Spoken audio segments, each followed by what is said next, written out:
Let's see here. I'm going to continue on the space if anybody comes through.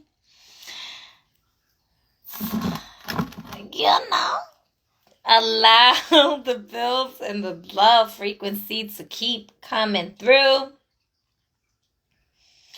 Damn. Love favorites is disguise is to give you privilege and then to see what. Ooh. Hey. Let's see here. I was just on live with some other brothers. And I don't know if their live got cut off or they booted me out. Because I don't know. I don't think that they booted me out. Because I don't see any of them on live anymore. But it was such a great conversation. So I figured that I would come up and continue to build here. Y'all are welcome to join this space. If y'all want to build and discuss energies and whatnot, we can do that. Earlier, I was a little bit more subjective just because that was a video that I was going to put on YouTube. And I didn't want it to lose focus from its, original context. But, we free ranging right now. I was on live with these other brothers. And I was, for those of you who follow me, y'all know that I'm really big on the meeting of the minds and just meeting people where they're at and seeing and even learning. And I know that my voice can be very passionate at times. So I don't know if the brother took it the wrong way and whatnot, but that's not really my problem.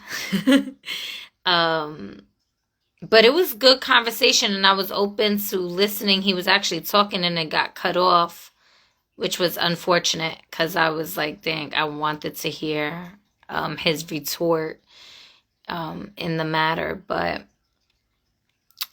it says, a human heart costs $442,000 and I give you mine for free. That's funny. Okay, so what are y'all up to? Happy Friday, happy new day. Let me see here if it let me. I don't think it's gonna let me message the brother. Are my comments working? Because I don't see any comments. Can y'all hear me? Can y'all let me know if y'all hear me?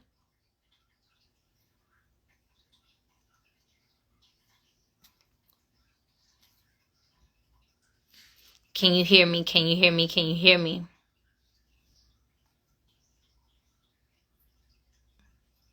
What was the brother's name?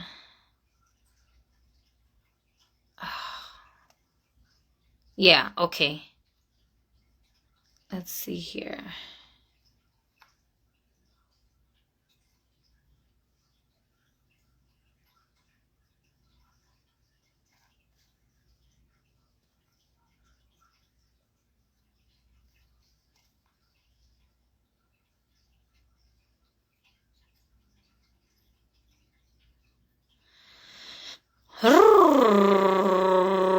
Did they like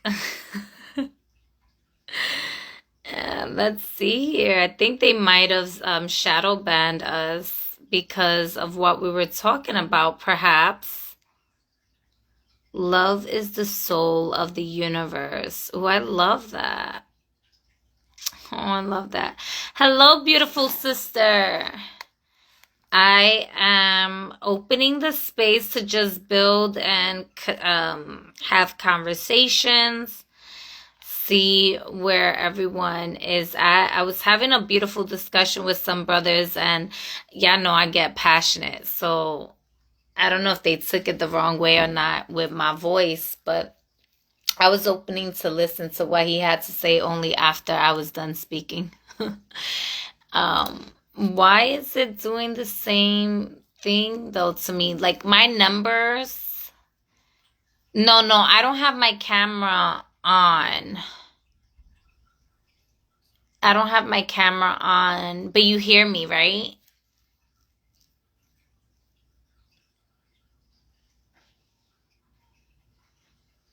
Do you hear me?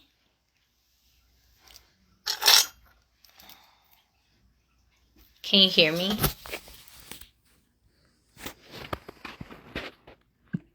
Okay, yeah, you can hear me. Yeah. Would you like to come and join space? Let me actually send it to him. OG. There we go. Let's see here. Tim. I just sent it to them to see if they would like to continue the conversation. Oh, no, don't do that. Yeah. Okay, cool. Come on.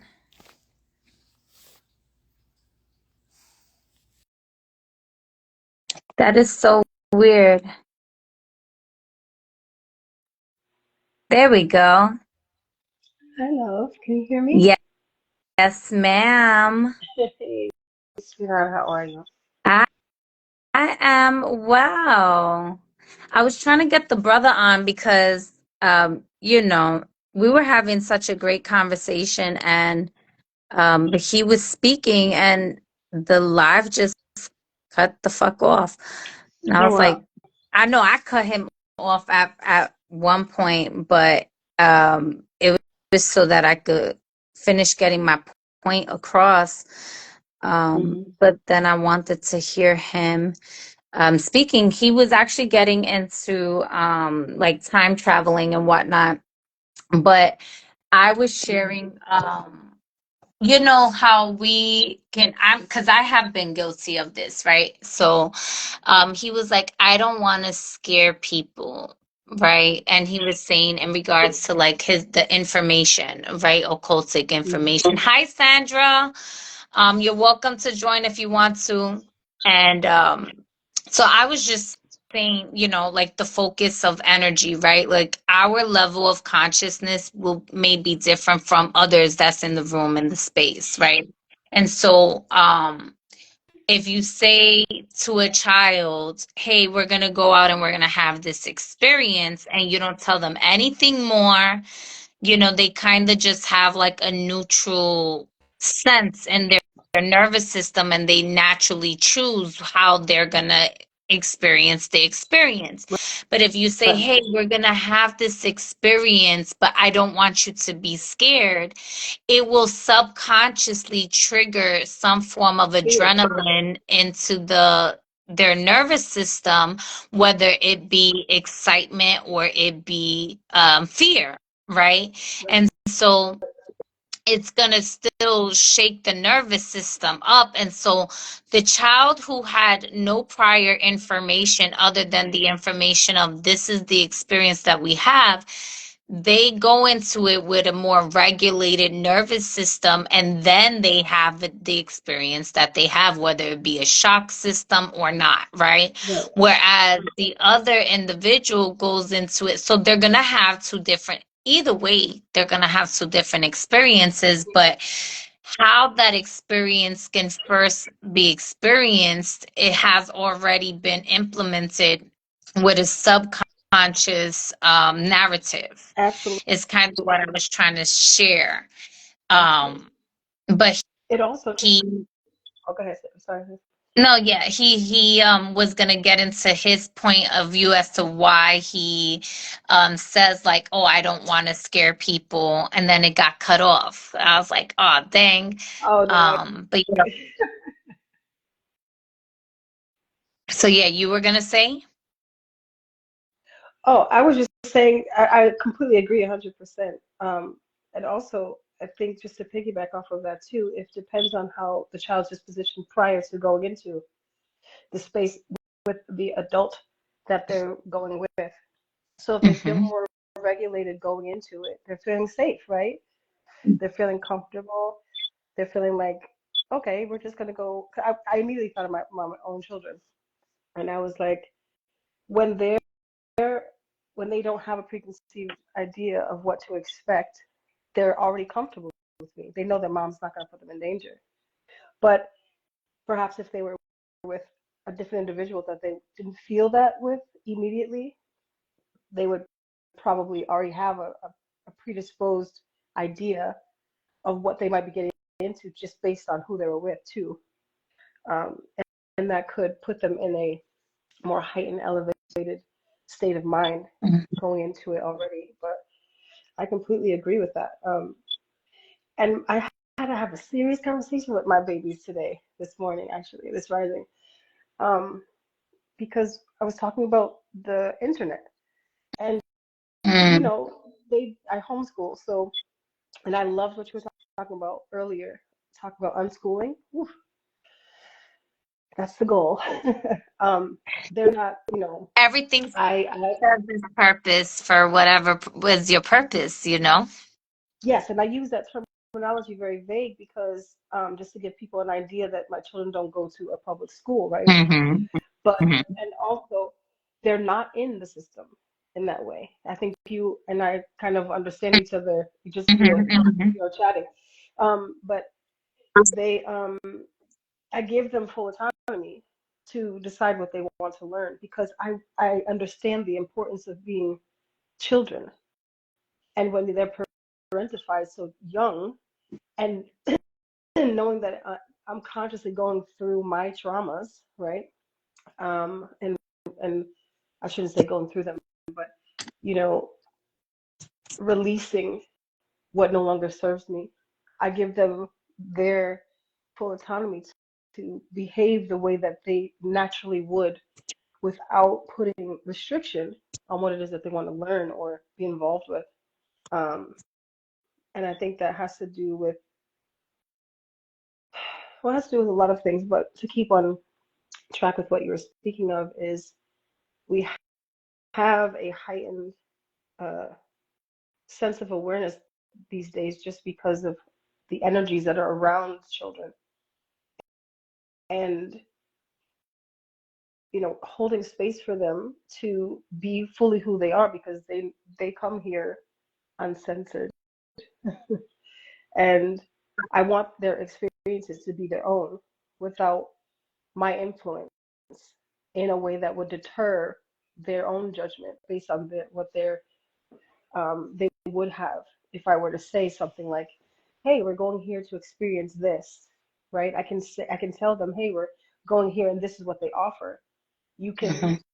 take whatever you will from this experience, but this is what is here. You can choose to do this or that." Mm-hmm. I think it's really important to keep that as pure as possible. With, you know, I want to say within reason because it's based on their construct as children and how they are developing and what they can intake for information as far as how they process information. Um, Mm-hmm. because they are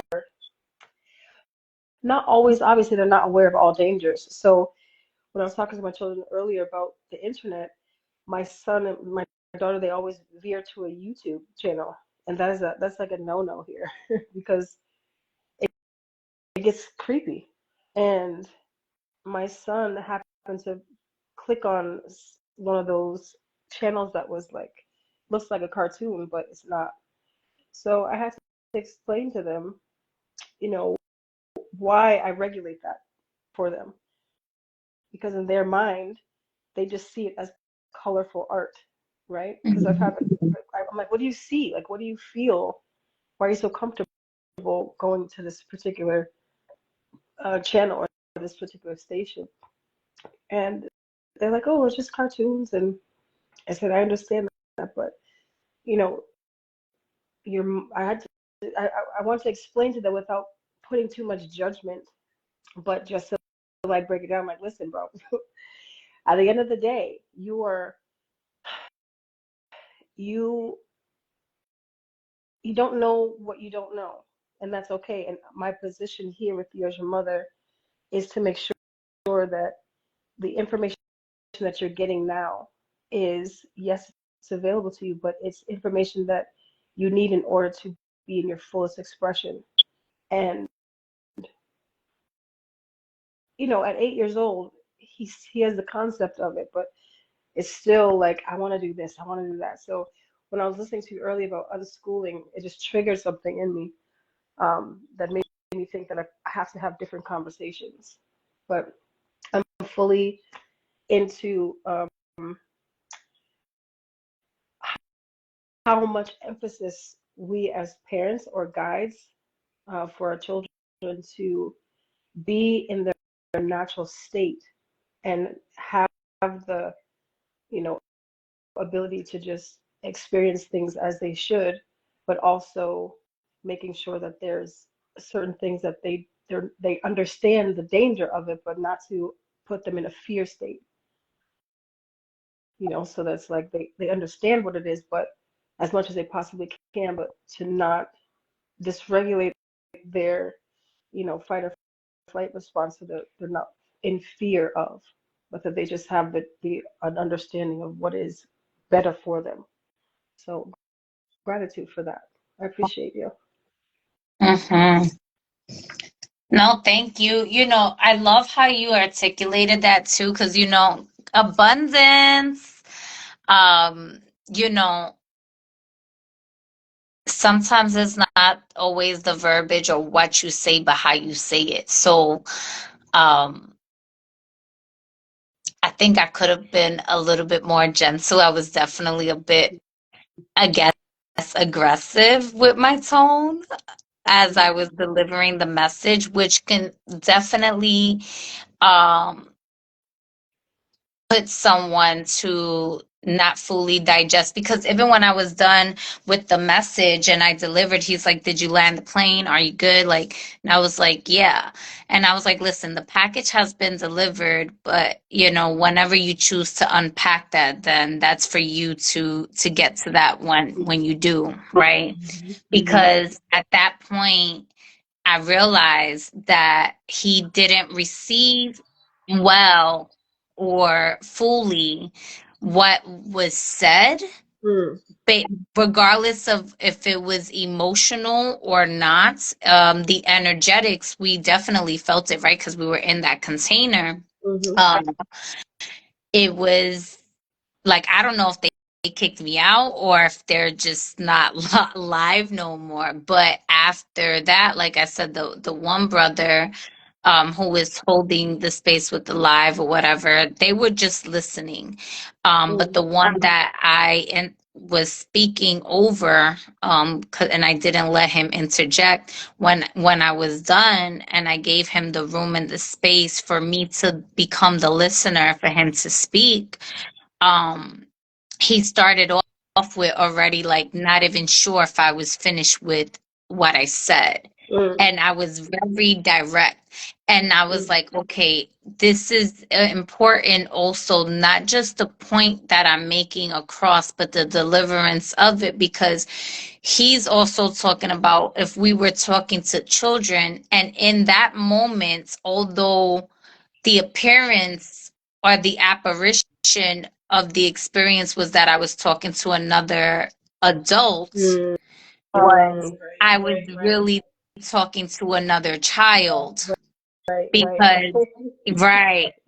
And it wasn't until after I delivered the message and he responded the way that he responded that I realized, wait, I'm, this is a child that he may be very informative in the areas that he's informative at, but he is not comprehending, because the child in him has some sort of, you know, um, whether it was an emotional context or something with his inner child was just not um, fully Comfortable. right. It wasn't fully receptive, and I was like, okay, I need to. It was my tone, and Mm, so I wanted to let him know, like, yeah, you are being received now to I'm receiving you. Like I told him, I Mhm. allow you to speak, get AKA I'm open to receiving you now. I wasn't open to receiving you then because I was speaking, Mhm. Mhm. you know? And Mhm. I was playing that like parent role Mhm. in Mhm. that, right? When a child is like, but mom, Right. but, Right. you know?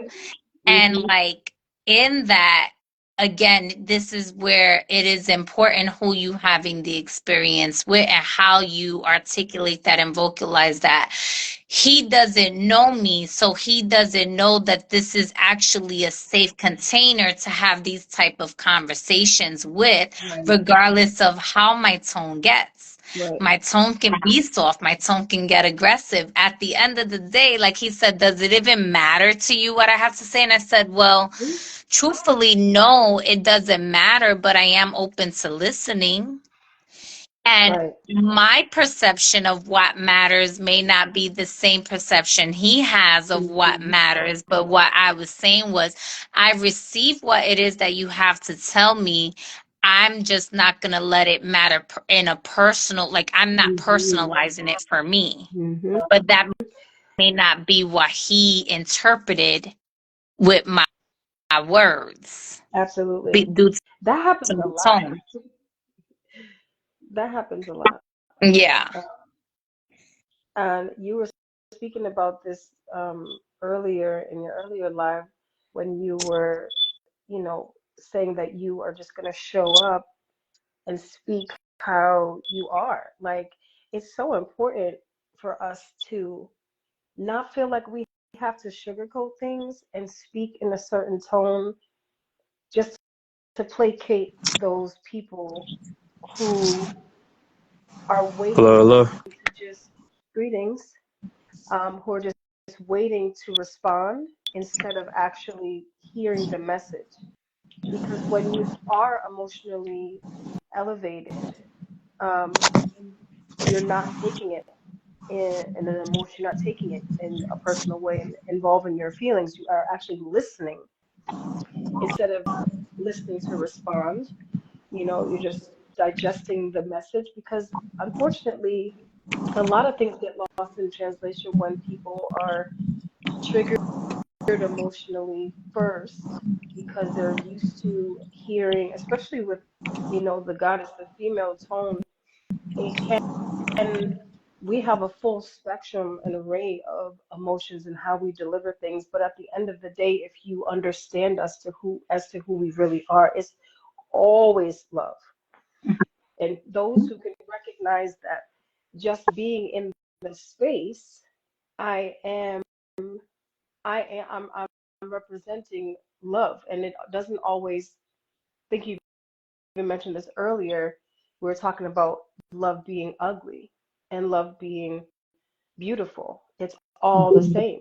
It comes from the same space, and it's not to judge, and it's not to cater to, you know, someone's emotions and play small, um, so that someone else can, the information can be more digestible.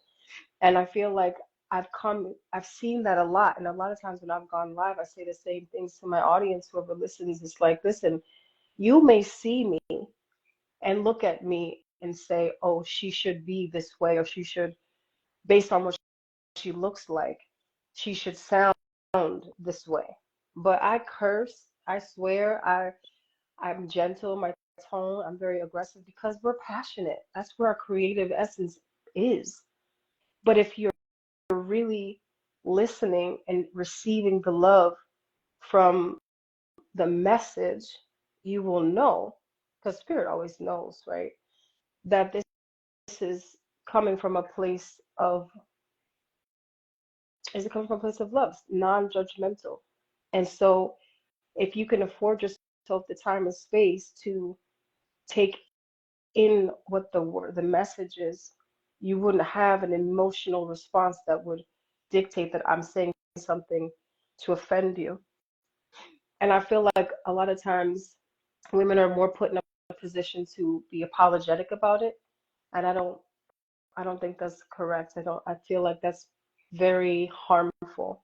Um, we are not, it comes across where there's just a whole speech about women being too aggressive and being in their masculine too much or overly masculine. And it's like, no, that's not what it is. We carry the arrangement of, or the array of like, of all emotions. We carry the whole spectrum. That's what makes us beautiful.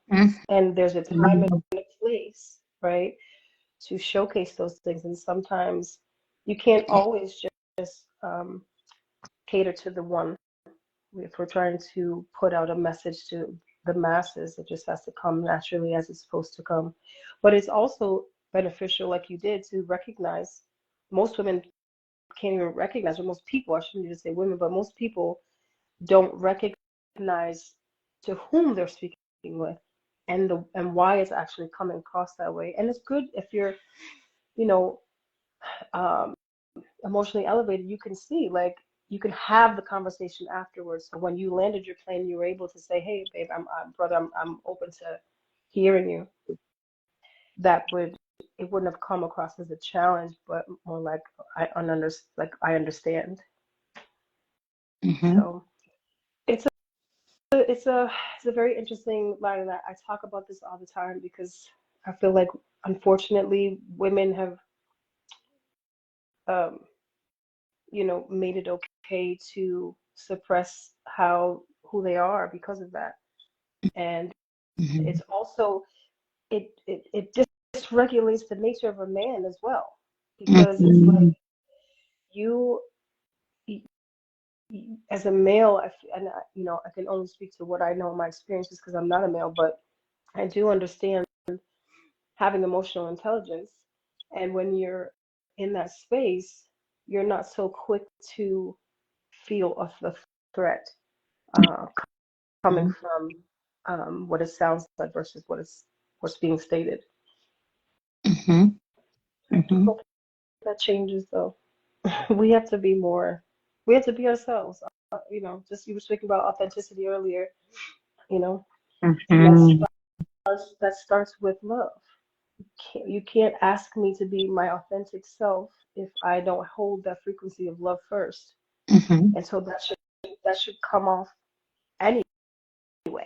You know what I mean? Like, you should be receiving that anyway if you have the space and the capacity to do so. And not everybody's there, which we honor. We do, because we can see that. And I'm hoping that, you know, it balances itself out in that space where men and women don't feel like we're challenging each other just on having conversation and the way in which it's needed to be stated. It's okay to be fully expressed in the way it comes out. Mm-hmm. Yeah, and it was, it's funny how you said about listening rather than waiting to respond, because um he spoke of a lot of these same concepts, right? The Mm-hmm. ideologies of wholeness, or like Lilith, or the woman in power, and the void, and that one space. And we were having that discussion, and so I was with the impression of that understanding. And it's not to Mm-hmm. say that he doesn't have the understanding, because he does, but to the level of experience and consciousness that he has traveled through within that experience. Mm-hmm. And I also did share how, you know, while we are all whole, and the oneness and the wholeness of it, we're androgynous beings. We have feminine and masculine energies within us, physically, you know, woman having and hosting and owning a womb has a different level of access to the womb space Whereas with the man, it's like there's a slight delay. Not to say that they cannot access it, not to say that they are not intuitive or psychic or this and that, because that will be incorrect. The truth of the Mm-hmm. matter is there could be men that's more intuitive because Mm-hmm. they're more in tune with their with the feminine nature of beings, but it doesn't take away from the slight delay, right? Mm-hmm. Right, because of their physical manifestations of it, while everything is energy and whatnot, there's still, again, it's a different connection. And then talking about like the different mayas and the different levels and the codes, and that like the different, each maya having a different ma'at Mm-hmm. in that space. And so we were having this discussion and going into the void as well, and the dismantling of all constructs and cultures and this, that, and the third. But then obviously each time coming out of the void, we come into constructs, we come into ma'ats, we come into frequencies, we come into densities, we come into, the different experiences of the codes, right? Which code we're in. And he was sharing about like with the Matrix and the One and Neo, and there was still some form of, although he with his words, um, projecting a sense of knowledge, I would say, of wholeness. The wisdom of wholeness was still needing further nurturance, which is where I guess I was energetically called into that space to share, right? Because um, again, that's why I said it don't matter to me. That's Right. for you to that's for you to unpack when you get there. Like that Mm-hmm. shit don't got nothing to do with me. But in the same token, I'm here. Like we Mm-hmm. here. Um, and it's not gonna it while it doesn't matter to me on a personal level, on the wholeness of level, what needs to be done is delivered. It's here. It's being done for you now. It's being done for us, Facts. because there is no separation. I'm not seeing me as, like, he's like, oh, the one and the Messiah. And I was like, well, what's a Messiah? And their perception of like words and frequencies is different than mine's. But again, there, like you were saying, it's not about judgment. For me, I'm listening to the context. I don't give a fuck what words you're using right now. I'm Mm-hmm. paying attention to the details. I'm paying attention to what is it that you're really saying beyond the words. Facts. Facts. You know? And Facts, big facts. that's where it goes over a lot of people's heads. But and with the feminine and masculine energies, yeah, in certain densities, there's that physical separation that does create a different speed of access, but it doesn't take away from all of us being able to access the wholeness. Hey, I didn't mean to be rude and thing. I just wanted to retort back to her and have you like listen to um the whole context of the conversation. If there's anything you would like to like add or contribute to. Oh, yeah, yeah, yeah. So I came in a little late, more so to the point where you were expressing his underlining tones, which a lot of people in the spiritual community always have these underlining tones, right? And I it was the was one with the underlining tone. it was a little bit of both, if I were to be fair, but at the same time, it was in the aspect of when I was listening to it. Um, it was about the scaredness part, about being scared. I don't want people to be scared of me, whatever. And you're basically trying to help educate him to understanding that you are embarking, just by your words, you're embarking on the possibilities and the plausibilities, right? No, the potentials. You know what I'm saying? By him even embracing, oh, I can be scary, or I don't want to scare anybody. Well, now even though you're saying you don't want people to be scared, you're enacting and triggering the potentials of the scariness, right? And I just found it very interesting that he didn't want to really acknowledge what you were saying. This was what I was saying, the underlining tones, because he didn't want to embrace what you're saying. He didn't want to become whole within the understanding. You know what I'm saying? And that's where a lot of people, I feel like, in these spaces have to struggle, especially within the whole feminine and masculine energies. There's people that are women that are based off of the feminine aspect, but they weigh heavy on the masculine side, and then vice versa. And I feel like to be whole is to be able to listen and understand. And I feel like there's a lot of disconnect when people don't agree.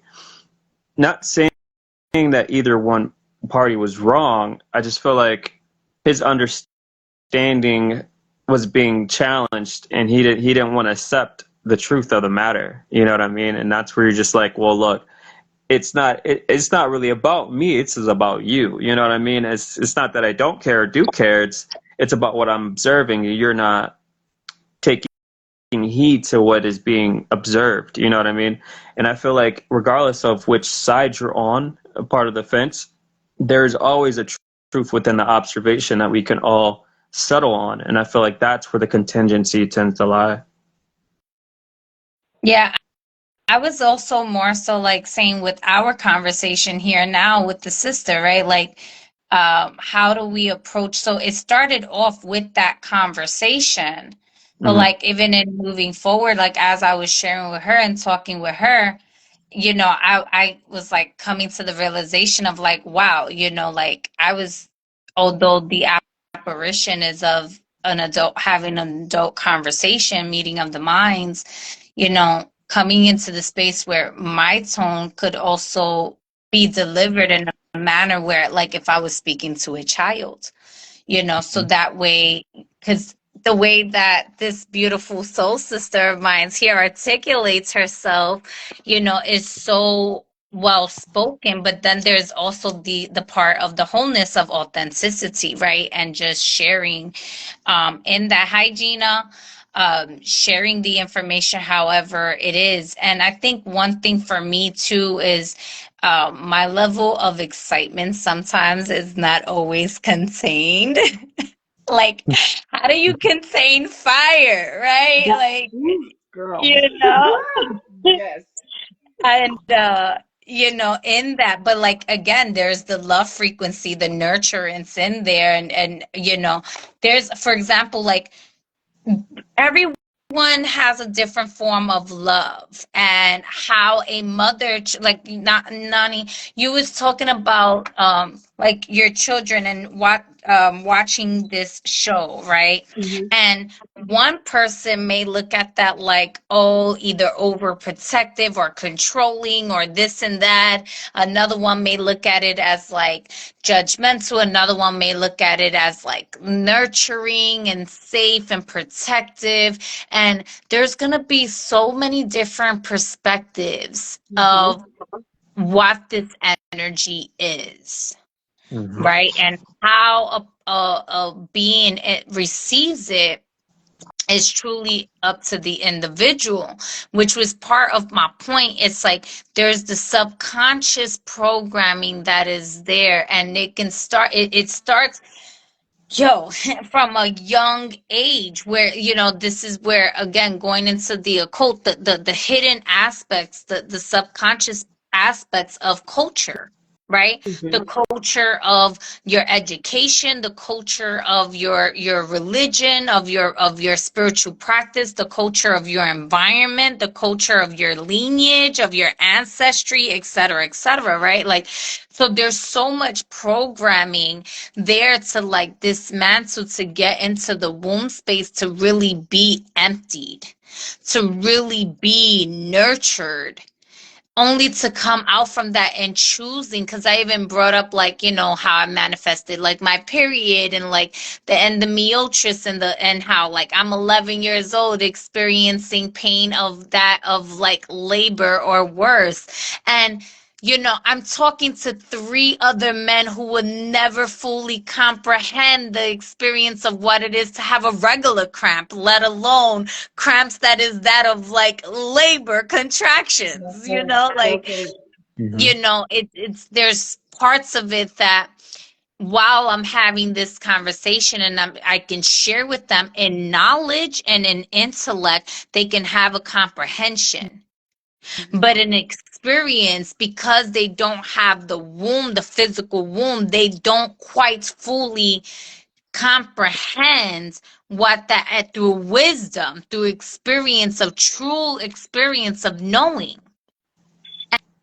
And it's not to say that their comprehension is incorrect or incapable of understanding the wisdom of it. No, it's a different experience. It's a delayed experience because it's operating from a space of knowledge, right? It's operating from a different energetic space, a different density, right? A different fractal of light of the wholeness. It's not Right. separate from the wholeness. It's just in a different area, or it's in a different density, right? Because Yeah. we still create men, we still create, and so there is no real, like, each being has feminine and masculine energies in there. So the separation is only in the mind of the density of the reality that one chooses to be in. And so again, he's looking for the one, or saying there's other ones, or like Neo, and I'm like, the neocortex is in your mind, and we share, like, we are one. So when they're, having these conversations, is gonna trigger in the ways that it's gonna trigger. But then now here I come and I'm speaking with Noni, and I'm like, okay, where the way that she articulated with her children, how she's articulating it to me is still with a gentle, soft tone, and I'm able to receive it. But that don't mean that even if she spoke to it with a soft tone, that her children was gonna receive it in the way. But also, like she said, her children feel safe with her. Mm-hmm. So he may not have felt safe with me because he doesn't fully know me. He only knows me to the degree that he knows me. So it doesn't matter if I speak soft for this and that, but does it matter if it matters to him? Like, he wasn't speaking at a tone that disregarded me or was rude or any of that. But did any of what he had to say really matter to me? Not really. But what I was trying to share was the space and the opportunity to be received in that way. Okay, brother, let me receive you now. You Right? know what's interesting? Oh, sorry, sis. I'm sorry. No, go ahead. Oh, when I was just gonna say, I wasn't there to hear what happened, but when you said he was interjecting, it just reminded me of, like this kind of internet Oh, I don't have live. endometriosis no more. I'm sorry. Yeah, I healed that. I was bringing up the healing process. I totally bypassed that in this conversation. I'm sorry, sister. I cut you off. I was responding to hype, but I'm gonna read his comment out loud because that's good information for those that need it. But go ahead.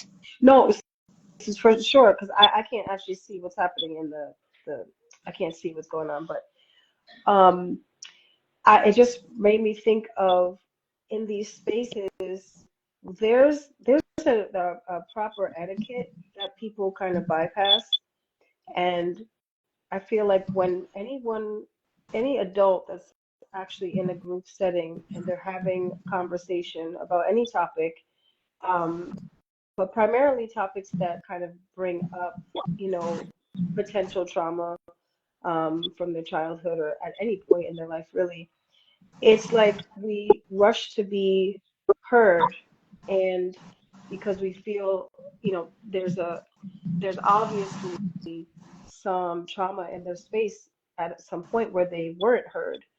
And Mm-hmm. but at the same time, if you really, I feel like if I have something that I want to say, because I'm from New York. My family all from New York. We talk over each other, and that's just how we communicate. But I also know, and it's like nobody's like upset about it. Like, oh, you cut me off. Da, da, da, da. But at the same time, um, you know, one, that's how we convey our passion, and we're just always hyped. But when you're in different spaces that are unfamiliar, there is a proper etiquette, I feel like, that people just miss out on completely. And if you're not really engaged in the conversation in the context of what's going on, and you find yourself really getting triggered emotionally by something, I always say to my people, it's like, just put it in the chat. Like, you can still be heard. People can still hear you just by putting in the chat. Even though you're on the panel, you don't have to overtalk who's speaking to get your point across. And I feel like while you were saying that, sis, and recalling the conversation, it seemed as though he was probably more upset that you didn't quiet yourself so that he could be heard. And at that point, it became a tug of war. It became a challenge of, the aggressor or the alpha versus the beta. You know what I mean?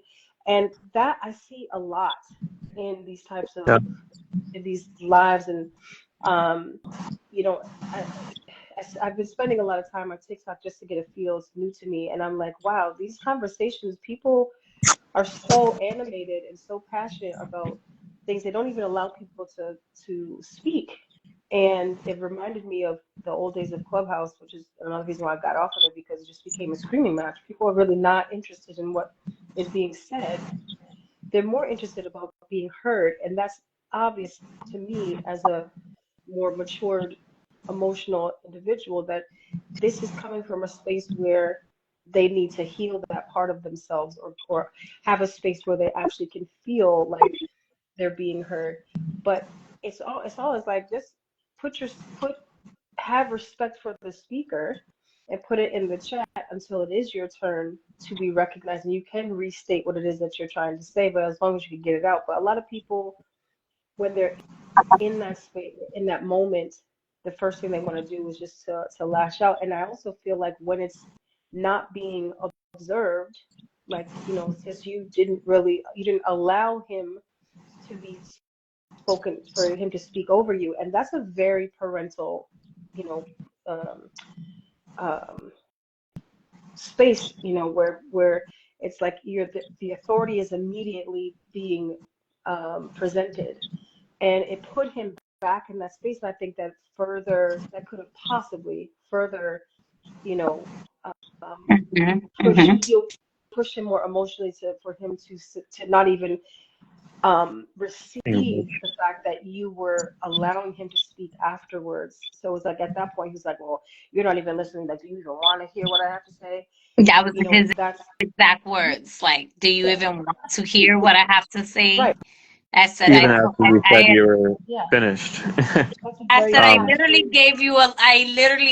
I gave you permission. If you were asking for permission, I give you, but that's going back to mother. They were Mhm. talking about honoring the mother and tapping into mother frequency. So mother comes into the space, and now it's like, Mhm. can you handle mother? Right, right. yeah, he's always expressing that side of things. Well, I always stand up for the great mother, great mother, great mother, and I'm a reptilian.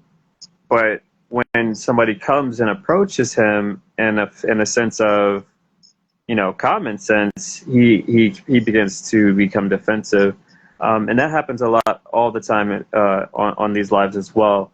Mhm. When somebody is having an opposing thought or they embark some type of trauma, it becomes either a shouting match or you can't speak over me or whatever. And I feel that's due to people not having authentic, like you were saying earlier, and transparent conversations in their real life or in life general, and they feel safe behind these black mirrors, that they can act a little out where they know that they wouldn't act that way in public, or they wouldn't act that way. To go to piggyback off of what my sister Artistry is saying, is that people act out of character because they feel safe that, well, I can get my opinion out and I can be heard because I sit alone all day and I have nobody to talk to, and it's honestly unfortunate because there could be a lot more progress within our civilizations, but Hmm. I guess the contingencies is it's just people only want to progress their own understanding and not the whole, right? And then back to the wholeness understanding. Yeah. I also feel like everyone wants to be right, you know? Yeah. Nobody wants to feel inadequate. No one wants to feel like they have something to learn. With all this tech where we can have information very quickly, they feel like, Google has replaced a lot of the wisdom that comes from the natural parent, the natural mother and father. And it's it's very it's fractured, you know, Hmm. and it can become very paralyzing because, like you said, they become these really um, big speakers because they're comfortable in their home speaking out, and they know that they can, at any time they're feeling challenged, they can just log off, and then be in their feelings afterwards and not have to actually take responsibility or accountability for what's the actual Exactly. problem, you know. And it is unfortunate that we can't, as adults, have conversations to find a common ground, especially when it comes to these, I call these new age ideas of what masculine and feminine energy is supposed to represent for them. Um, Mhm. it's such an it's such an old, I mean, it's the oldest thing that is, right, for us as humans to understand, but the practice of it has become so logical and so um, primitive because we have to define everything here as a social construct in order for us to actually digest it in a way that we can understand it. But we're losing what it really means intrinsically to just be. Mhm. It's like you can Big. really, yeah, you can really take on all of these experiences and just be still. You don't always have to say things. You don't always have to be validated by being a, what do they call it, the internet, or what are internet trolls, or whatever they call. There's a lot of people who are just having um they're like 5 minutes of fame where they can just spew all this rhetoric instead of just actually being in these lives and feeling like they can learn something or just engage with people that are of like mind and just take something away from it. I And totally agree. I, I don't mean to cut you off. I no, you know, totally you know. agree to the fact that of the validation.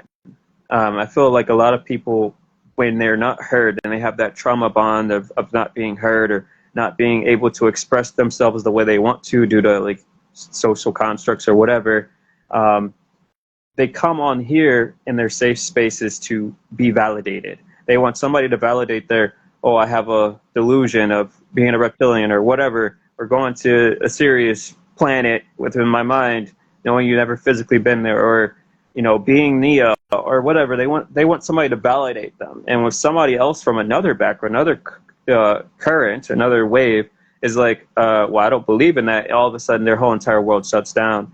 Um, and I feel like that's just it's honestly very unhealthy. There's a lot of spiritual people that claim to be woke but are extremely unhealthy Mhm. mentally, and they've Mhm. they've lived one type of way based off of what Goddess is saying about the social constructs of femininity and masculinity. Right? Some people think that shouting or being aggressive is masculinity, and when they get onto here, they're in they're embarked in their feminist sides of them, and they don't know how to really fully handle that.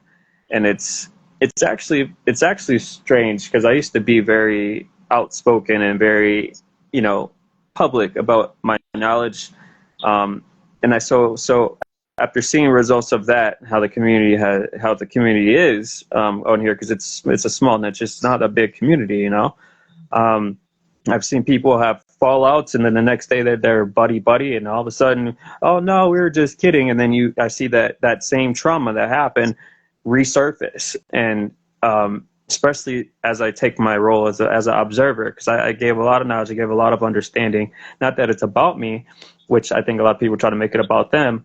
And now I'm just observing. I'm just here to take in the evolution of this, and it's honestly upsetting to see the de the de-evolutionalization of everything, how it was going progressive, but everything started to de-evolve as trauma start to surface, as masks start to pull off, and people start to address their lack of certain aspects of femininity, you know, of their wholeness. You know what I mean?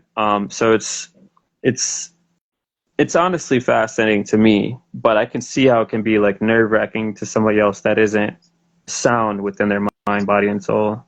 Mhm. And that was part of my point, is also of like you going back to like the nerve wracking, right? Where it's like, if someone, like, you can't make people feel what they're gonna feel. Hmm. Like, Mhm. if someone is gonna be scared, it's because they're scary. If somebody's gonna be courageous, it's because they're choosing to confront their fears. If somebody is choosing to be like neutral, they're gonna be neutral, or what? Yes, subjective programming, exactly. You know, and so it's definitely something, and that goes into the cultures that I was talking about, you know, what, like you were saying, oh, the spiritual community and this, that, and the third. Well, you know, there's the conscious community, the spiritual community, and they can be considered one and the same, but they could also be considered subcultures of the occult culture, or, you know, and then there's the religion, and then there's the scholars, and these are all different schools of thoughts, different cults, different cultures, different you know, collectives, if you will.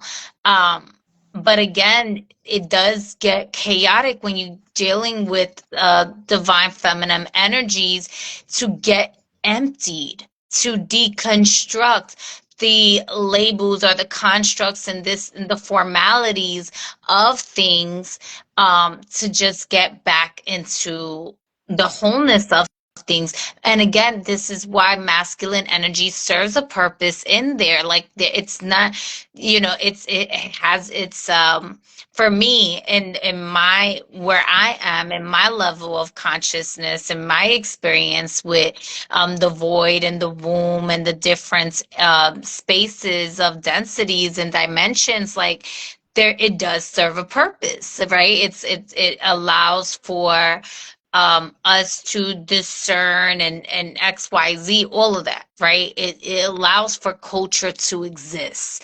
It allows for us to label an experience, right? Um, the experience in itself is in that it's in the androgynous being of oneness of the feminine masculine, being together in wholeness, right? And that's why I even mentioned, you know, like, um you know, a sex in the mind, right? Where, like, Mhm. all of a sudden you mind fucking, Mhm. right? And this, Definitely. huh? So that's what it's all about. Everybody keeps trying to mind fuck each other, like thinking like, oh, I'm smarter than you, or I have more wisdom or knowledge or Well, whatever. that's It's like, one way now it's also like, of taking it, but like, even just like, again, experiencing the Pingala and the Ida, you know, getting together, you know, the cervix of the mind, the cervix in there, the pineal gland, and like really sexing in there into that one space. And that's what I'm talking about, how, like, um sometimes it can be a delay for um the men, because of their hormones, the physical biology of the secretion. Not to say that it's impossible, it is very possible. Obviously, there's a lot of men here that do collab or connect with on my page, that they do the work, right? They do the work. um Oh, underdeveloped. Yeah, exactly. Um, and again, physically, that can be a thing, right? Where, um, when it's underdeveloped due to certain hormones, right? the way that they're tapping into, it's just like a potential, but once they reach a certain age, again, now they have to rely on tapping into the space with the womb of the mother to get nurtured into continuing to develop and grow in that space with what it is that they have to offer and fertilize in their mind. You know, the dick in their mind, the pussy in their mind. Mm-hmm. And like, these are actual spaces that, you know, each gland produces a hormone. Each chakra is connected to a gland in the body. Mm-hmm. So it's all, that's why I brought up the endometriosis, and I was trying to make a long story short with speaking with them, but I also had to come, you know, like, I was trying to make it a point that you guys are still men, and you're not gonna really truly fathom or understand, or let me not say understand, but understand what it is that I'm bringing to the table here, because this is something that y'all have not had to experience hormonally. Therefore, we can access the root chakra and go to inner earth and have certain experiences through astral projection, and go through a soul mission together and have these certain experiences. But how deep each one goes really depends on how much work they have done, and also their soul, right? Their soul's natural ability, like your nature. What is your nature versus my nature? Just because artistry is a woman doesn't mean that her exact nature is the same nature of mine's. Mm-hmm. Even though we both carry a womb, even though we both are feminine, or tapped into the divine feminine. Mm-hmm. And that's the Oh yeah, big. There's plenty of women that have wombs and they're not even familiar with their womb space. And there's big differences within the factors about, obviously, as you're saying, that of men and women, of bias just not having wombs. Like women will never be able to experience not having a womb, not having the cramps and stuff. And that's the experience that men get to partake in that we believe women will never understand too. Which is kind of a sense of understanding the void to a certain degree. Like, we're void of that knowledge, so we dive deeper into the aspects of wonder, and that allows us to observe harder. That allows us to not lean on our emotions, our intuition. We use our observations even deeper, especially trying to understand our women that we're wired to protect and love and serve to a certain degree. So I feel like there's levels of understanding on both sides that I'm really trying to say that's not being met within the wholeness of it, which I saw kind of come out today, that there was a disconnect today between you and him, and because, like I said, he has the void of not having, and you have the void of having, which women will never be able to understand not having that. And I feel like there's interesting sciences within that understanding as well that we don't have to touch base on today, but it's all a beautiful thing when you really reach them. Because the male develops inside the womb. I'm talking about the aspect of development of not having a womb, not having to, like, for me, right?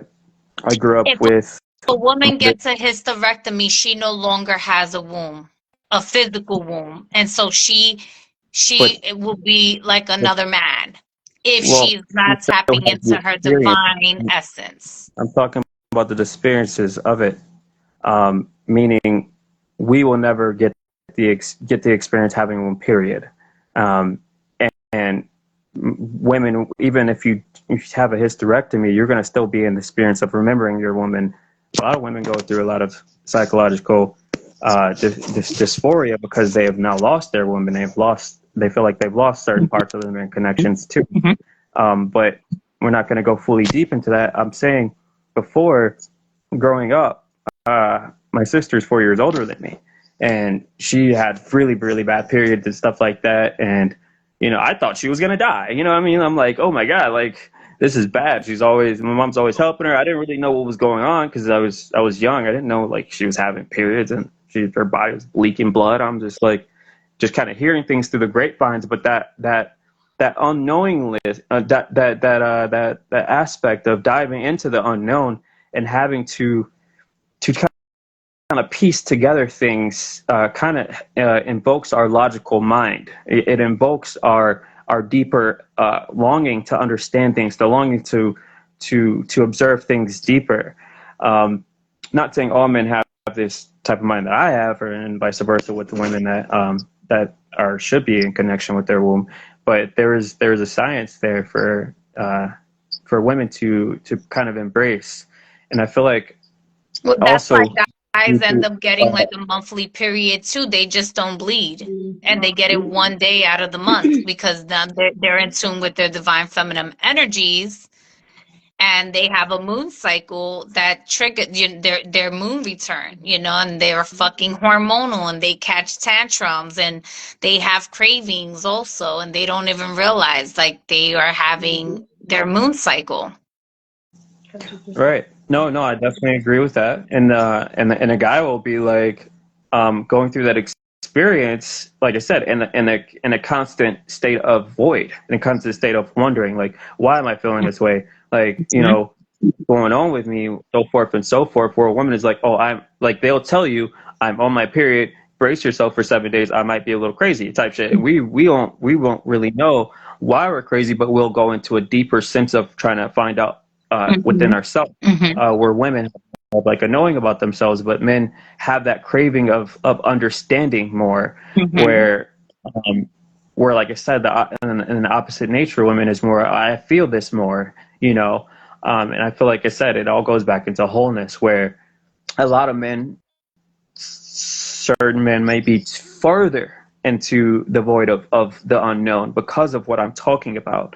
They will not be able to grasp the understanding or even just the curiosity of like, okay, what is it like to have cancer? What is it like to have a period? What is it like to have a womb? What is it like to be able to cultivate life? Not really as far as create life, because it takes a wholeness to create life, but to cultivate it, to bring it into fruition in a fruitful way, as a woman's body is able to do. But women will never really know how to plant the seed, and how a men kind of go and they look at women, how to perceive women. You know what I mean? They say, oh, you guys are visual. You guys are visual. That's because we're looking for a mate. We're looking for somebody that can handle our genetic code and we can upbring with that. That is how we're wired. A lot of women don't really understand that. This is why we can look at multiple partners and stuff and build a pride, just like any natural organism of the natural kingdom. And I just find it very fascinating. As I sit into the observer role, I've done my king thing, I've done my guru thing, I've done my wisdom thing, the wise sage thing, and now I find value in observing the multitudes and the intricacies of the universe, which has always been like my passion, but even more now, knowing the things that I know. Yeah, I love this conversation, by the way. Gratitude for holding the space. I think honoring, like, when you guys were speaking back and forth, all I kept thinking was we just honor the space we're in. And if a lot of our divine masculine and feminine decided to just honor each other as is, you would be able to sit back and gain the knowledge that's being set forward, because we don't have that understanding of what it's like to not have a womb. We don't have the natural inclination of what it would be like to have the seed and bring it forth in that way. But I feel like more women have the ability to honor that, with just because we have that more compassion, a more we kind of lead in that space before judgment of it. And I think if it was reciprocated in the same way, we would be able to, not anticipate and argue about it. It would be more like, I Mm-hmm. really don't know. Let me just sit here and take in the wisdom that's being set forth and observe what the, the feminine is speaking about or how she holds space in that way so that I can learn her and she can better learn me and we can just honor each other there and then have the conversation as we are piqued in our interests about it and move forward in the wholeness.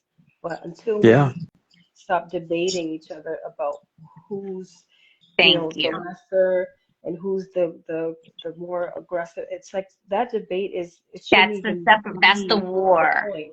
Yeah, and it's like so unnecessary Right. because That's separatism, yeah, whatever the fuck yeah, that shit. Hmm. yeah, and that's being perpetuated at such a high level on in all debatable points regarding how we take in what is the masculine and feminine ideology. And Mm-hmm. it's never really allowed for people or for each other to just say, okay, well, as a presenting, I don't want to say presenting because that changes the dynamic a little, but as a divine feminine, I know this to be true because I am, and this is what it is. It's not debate. It's not really up for debate per se. But if it's, you know, the the question comes into play, it's like, is it the chicken before the egg? And really, it's both at the same time. If we are understanding how, creation exists, Yeah. right? If we're talking in a more of a cosmic sense, it's like we're not here to divide ourselves in such a way that there has to be a structure um, that plays itself out. That's the loop, right? We Mm-hmm. just have to Mm-hmm. honor that and accept certain things that we are holding, different energy um, codes for different reason, and we find the beauty in that. And let's just let that rock out with that, you know, and know that at certain times there calls for a more the woman to be more expressive in her masculine energy, and where a man is there's a need for him to be in his more feminine energy, and let that be okay as well, even if we're taking Mm-hmm. out the fact that there is trauma induced emotion that goes with it, because that's inevitable as well, like we were talking about with Mm-hmm. children. When you're going back to, you know your rearing, and also adding in societal constructs, it's like those things can be learned and evolved separate outside of the collective when we're coming together in spaces like this, where we should be able to see the forest for what it is, instead of debating whether or not it's green or blue. Like, and with that, even honoring the fact that we are also having infinite reality spectrums here, right? So it's like, Mm-hmm. even just like you were saying, so it's like, even though we are both divine feminine, we still represent that in a different way, right? And so we we naturally will honor that if you're dealing with people who are intelligent enough to do it. But that also, we can't we don't want to. I feel like a lot of people tend to restrict the fact that there is much more than two dynamics here. There's infinite possibilities of how we are going to relate to Mm-hmm. each other. You know, Yeah. so as long as we honor each other and hold space and kind of sit and learn, and then take it back home in your private space and deal with that, right? Then you could come back out here and be like, this is what I got to say about it. This is, this is my evolved perspective, and I'm finding X, Y, and Z, and have a real conversation. But until then, I think, we're just gonna have to find these little spaces that we're in, or even big spaces where we can have what they say, high level conversations. So like even with all of that, right? Like I love how you were wrapping it up into like the space where I was bringing where I was originally going with this, right? One of the things too was the different Mayas and the each Maya having a different Maatian energy, right? The different codes as stated and the different levels, whatever. And you mentioned even like with your children and not being in like, in certain systems. And there was the talk of like the demons. And I was asking like, what is a demon? So the reason all of this I ask is there's the void, there's the womb, there's the wholeness of things, and there's the different levels that get birth from the womb. There's the different levels in the womb. There's the different levels out of the womb. Um, and each space has its, the codes that you can operate in. And sovereignty being in the mind, sovereignty being in the body, sovereignty being in the spirits or the soul of a being, um, all plays a different role. And can these so-called, like, because this is where I was wanting to go with this conversation to what would earth be without seed, what would seed be without earth? I like that. So where you know they were talking about different demonic forces, and then we did establish densities and angels, and whether it be fallen angels, etc. Right? The reason why I even bring all of this up is if we're going to be having these higher, quote unquote, higher level conversations, right? How do we take the basics and make it magical? And how do we make the magical make sense? And if this is something about sovereignty, then, right, and being in the wholeness of your authenticity, right? Do you have to authenticate your birth certificate? Do you need a birth certificate? Do you need to announce a living birth in the newspaper to be considered sovereign? Right? I didn't even get there with them with that, right? Because again, different Mayas have different Maatian systems. And in that, we went from one Maya to another Maya, in which that was not the conversation shifts. But I'm bringing it back over here because I just like these type of conversations. So I like to dive into these things, Mhm. Um, do you need to break out of certain governing systems on the physical level in order to govern your soul? Or are you able to govern your soul despite the despite the contracts, the written contracts that were um implemented or placed on earth with or without your consent, right? Because sometimes it happens when we're children, right? Sometimes it happens later. And I say that because I know this woman who they were sovereign.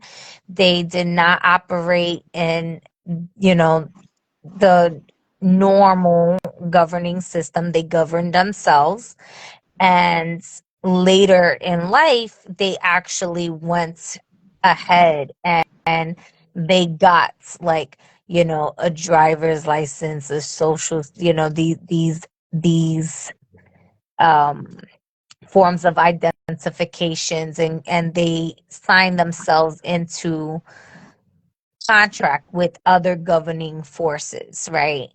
Um, so some would say they gave up their sovereignty or they sold their soul, if you will. What are y'all's perception or minds when it comes down to that I just said? I just kind of want to like leave it there and then see where we take it. I'll let you go first, brother, if you're interested. I was gonna say, well, did you want to go first, or No, go ahead. should I? Okay. Well, I would say that we should first express the understanding of sovereignty, which is to be a supreme ruler, especially a monarch, right? So the understanding of sovereignty is to be a king amongst your land. Now, since we've decrowned basically or made ourselves independent of the old, I would say, rulership, it is upon us to now free ourselves from the citizenship, right? It's all ships because it's about maritime law until you become a national. So it's kind of up to you. For me personally, I claim sovereignty, and by that I say it as I can use all the tools of the land, meaning I I deserve the rights of citizenship. I deserve the rights of freedom. I deserve the rights of governing myself within the rules of the land. I deserve the rights of all of it. It all belongs to me. So that's how I perceive my sovereignty. But depending on how you want to operate, right, within your reality, it kind of depends on you per se.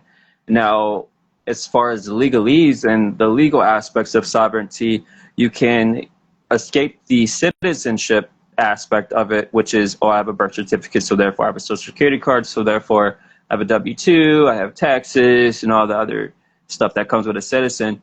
Or you can choose to become a sovereign national, but in order to do that, you have to understand what your national background is and who you are, which is where we're trying to get people to become. And I don't think any of these things really have any spiritual underlyings to it because, like I said, as a spiritualist, I'm free of all of that. It's just, I just see it as another tool. I see all this stuff as tools for me. But, and then the other aspect of sovereignty or sovereign is possessing supreme or ultimate power. So I feel like I could be a king, a citizen, and all the above because I have ultimate power. I have ultimate freedom to choose all. Meaning, I'm not going to sacrifice aid because of my pride, but I'm also going to be able to travel without a plates, a license plates, and stuff, which I've done for years. It is my family members that's more or less cowardly to the system that I'm like, okay, I'll try to obey the laws that you rule under to make you feel better.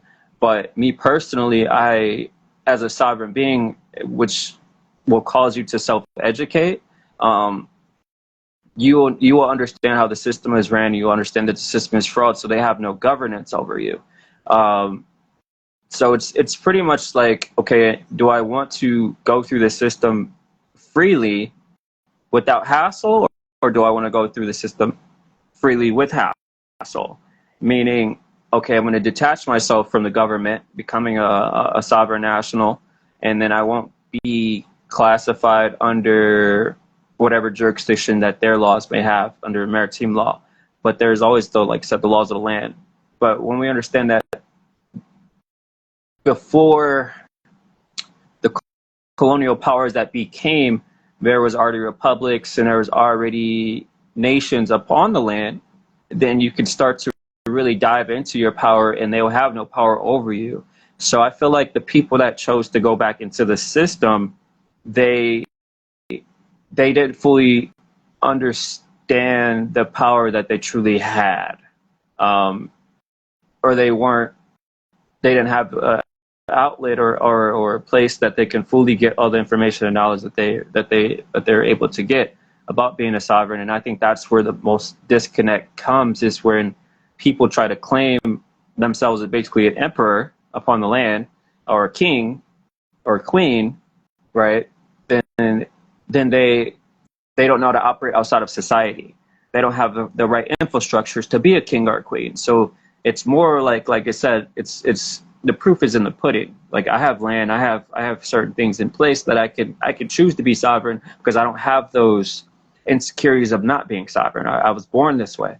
But when somebody claims something, which is when you become a national, you have to make your claim. You're identifying yourself under, like, oh, I have the power to tell the government, which works for us, that I am a king. I am this. So you change your status to becoming a king, or should you say a national, depending on whichever laws of English or whichever form of English you're trying to use. National means basically I'm a national of the land, I'm a king, therefore you guys have no power over me. But then you don't receive certain benefits or whatever that people may find interest within the money scheme.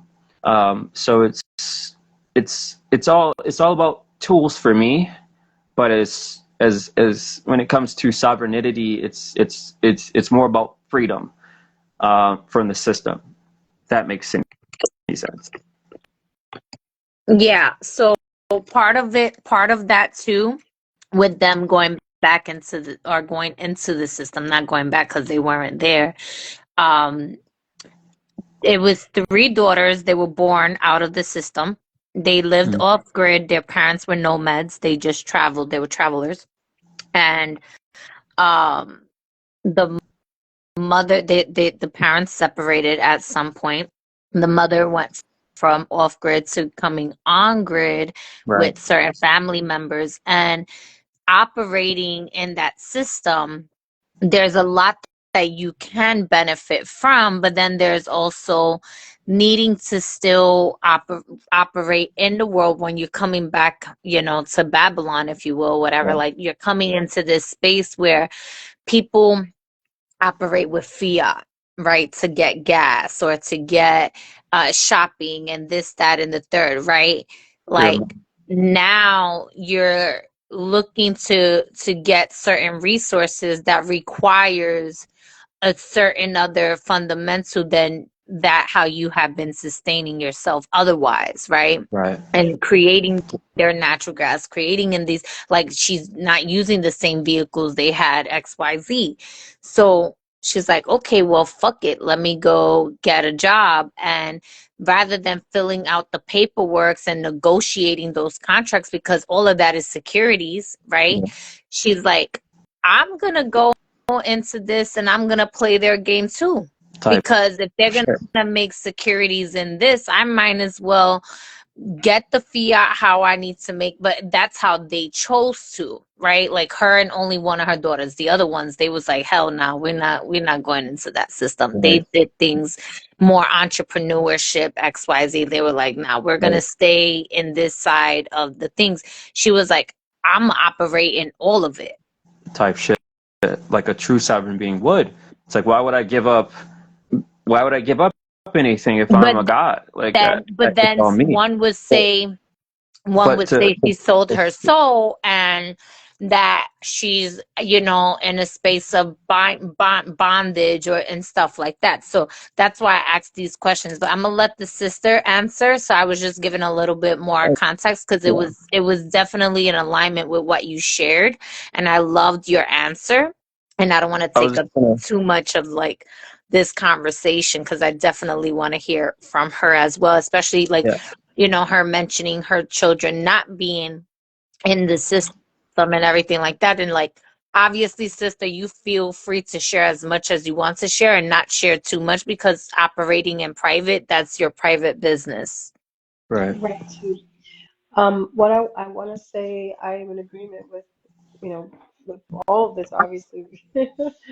um, I've done many different things. So I've lived in community, I lived off grid, um, filed all the paperwork, et cetera, et cetera. I had my children at home. One was actually, they were both supposed to be home births, but um, I had like an 80-year-old midwife, and she transferred me to the hospital. Um, and 20 minutes later, I had my son. So he had um, a birth certificate. Um, so I would say this: standing in your truth as a sovereign and understanding the laws is very crucial before making any real decisions, because um, like you were saying, there's if you cannot sustain yourself being a sovereign, I would not suggest it if you don't know the law enough to stand on it. and to find the resources so that you can live a viable life here. So they make it extremely difficult for you to do that. Um, and they even challenge you when you're making the decision to come out of that system. Um, I would would always agree first to, really understand what private law is and how this maritime colorable law works against you or in favor to you, however you want to look at it. Um, but for my personal experiences here, um, I pulled myself completely out, not having enough information. Um, and so now I'm, as I've learned over the past decade, um, I've put myself in a position where I'm now like the woman to some degree. I'm using their tactics and their laws to benefit me so that I can become completely sovereign, um, by attaining the land, because I didn't come into land. I didn't come into sovereignty. I didn't have anyone to say, "Hey, I want you. Well, you can have these. Um, this this belongs to you. This was in our trust." I didn't come into that. So, 40 um, acres and a mule. exactly. Right. So I decided to study enough where I can, use um, this knowledge that they pass down to their children, not in the public system, um, to quote unquote play the game in order to get out of the game. So I chose to have to, homeschool my children, um, and I will continue to do that. Um, and I'm setting myself up so that my children, don't have to go. They are sovereign. They don't have to go through all that. They will have the means to, um, be completely sovereign and not have to be, um, involved with any the government, except by doing commerce. So if they should choose to do so, because you know, if you don't have community where you can barter, trade, and, um, Mm-hmm.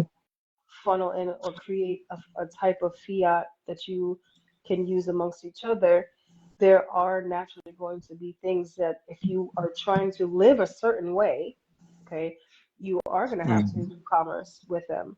And I also want to be afforded the luxury, or the, not even luxury, it sounds that way because that's how they created it, but the ability to do commerce internationally and be recognized as such, as my own data site. And I don't, I don't think that, it's impossible. It just requires a lot of study, and a lot of, you have to really want it. Um, and so Yeah. I don't demonize anybody who does either or. I feel like because I learned by pulling out completely wasn't the greatest idea, because you have to have a plan, right? You have to understand what it is that you're getting into, because it sounds great. It's like, oh yeah, I've don't want to be dealing with this and the third. And since I was small, 12 years old, 13 years old, I was talking about living in community. So it's something that I remember from lifetimes ago. This was just, we didn't operate like this. But at the same time, you can't just, pull out and not be set up. So I chose Yeah. to, learn the game and win, so that my children don't have to do it. And no, it's just, I'm just doing, generational autonomy, generational wealth, so that they understand what this is all about. Like, um, I'm trying. I'm using my words in such a way so that I'm not really I'm trying to speak very broadly, but um, I think it's really important that everybody learn where you live, learn the system, learn the laws, understand why we are in the position that we're in and why people are actually even talking about it. Like, what does it even mean? Uh, and that's just going to put you in a better position to make better choices about how you want to go about the next move. And not for just, like I said, it's not just, this is really not for me at this point.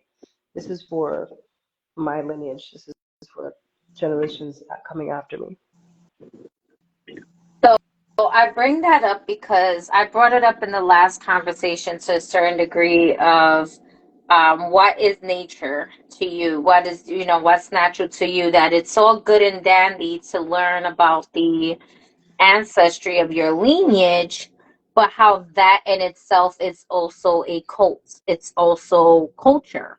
Hmm. And um, does that does that, put you in a space of true sovereignty? Because in being a national, having a family Bible, having, the family tree, XYZ, in there is awesome. There's resources in there, and I think everybody should learn to a certain degree, their heritage and whatnot if they choose to.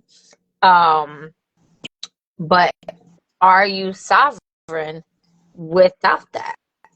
Can you be sovereign despite doing the paperwork? Can you be sovereign and know your, like, can you be sovereign and not know what is your true nature to your core, to your soul? I I don't think so. Because you're not acting in a self-governing. You're Correct. still being allowed people to give up the authority over you by telling you what you are.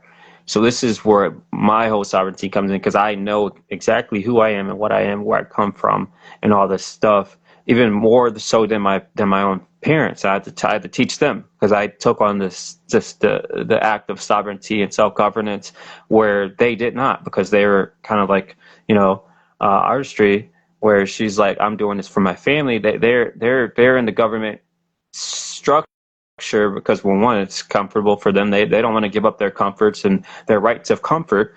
And I'm like, well, screw comfort, comfortability, screw fear. I rather my pride kind of gets me in that end where I rather have the self-government, self-knowledge, self-understanding of myself and how everything is ran. So uh, it's actually an interesting position that I'm in because I understand my my authorities, but it's like my family is what's keeping me in. So it's kind of vice versa from my sister here, where she is putting herself in for her family, and it's like I'm kind of staying in for my family, and I'm looking on all avenues, right? I understand, but it's the reason why it's interesting is because we do have the infrastructure, we do have the land, we do have stuff that we can do, and I'm like, family, come on, let's go, let's get on the land, let's work, let's get out there. And it's like, no, I'd rather be a coder or a consultant for health insurance and stuff like that, which are both noble causes to the American society. But I'm more worried about my society within my village and my family as well. But so it's really as she says, it's about how you want to play the game, um, and how you want to utilize the tools. So like there's that aspect of sovereignty where I'm going to pull myself completely out of government. I can't work. I can't uh, drive without looking over my shoulder for cops every second. I can't um, utilize the electricity systems and so forth, and anything under fiat because I'm completely sovereign. Or you can there's the avenue that people are kind of talking about and kind of waking up to about the nationalist, where you're still able to use the system because it's built for us, but we have the rights as a national to the land Hmm. to still operate in the system as a sovereign being. And that's where I'm still focusing my studies on and getting all my ducks in a row so I can start to go into that adventure and still But be able to is that claim. really sovereign, or is that a form of like someone else's I indoctrination, well and I so I deeply engraved into the psyche of the mind that it has an apparition of being sovereign, but it's still a coding just still of operating under the somebody authority. else's Right. colonization. Which is why basically what you just said is which is why I haven't gone down that avenue, because I look at people that claim to have done it. Nobody has really fully done it. And the people that I'm talking to talk about certain things, except for one, that's Eternal Zion. She kind of understands a little bit more than most people. But, you know, the whole Moorish nation thing and all those people, they don't really know what they're talking about as far as being a private,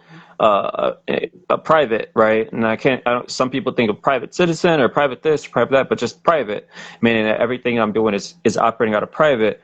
But I don't see any of them still going to get their own water, you know, governing to their own lands, governing to their own foods and stuff like that, which is what a sovereign is. So it it's so when you change your status is it, yes and no, to answer your question. Yes and no, to the degree of you're basically telling the government that, look, I don't abide by your rules, is when you become a national.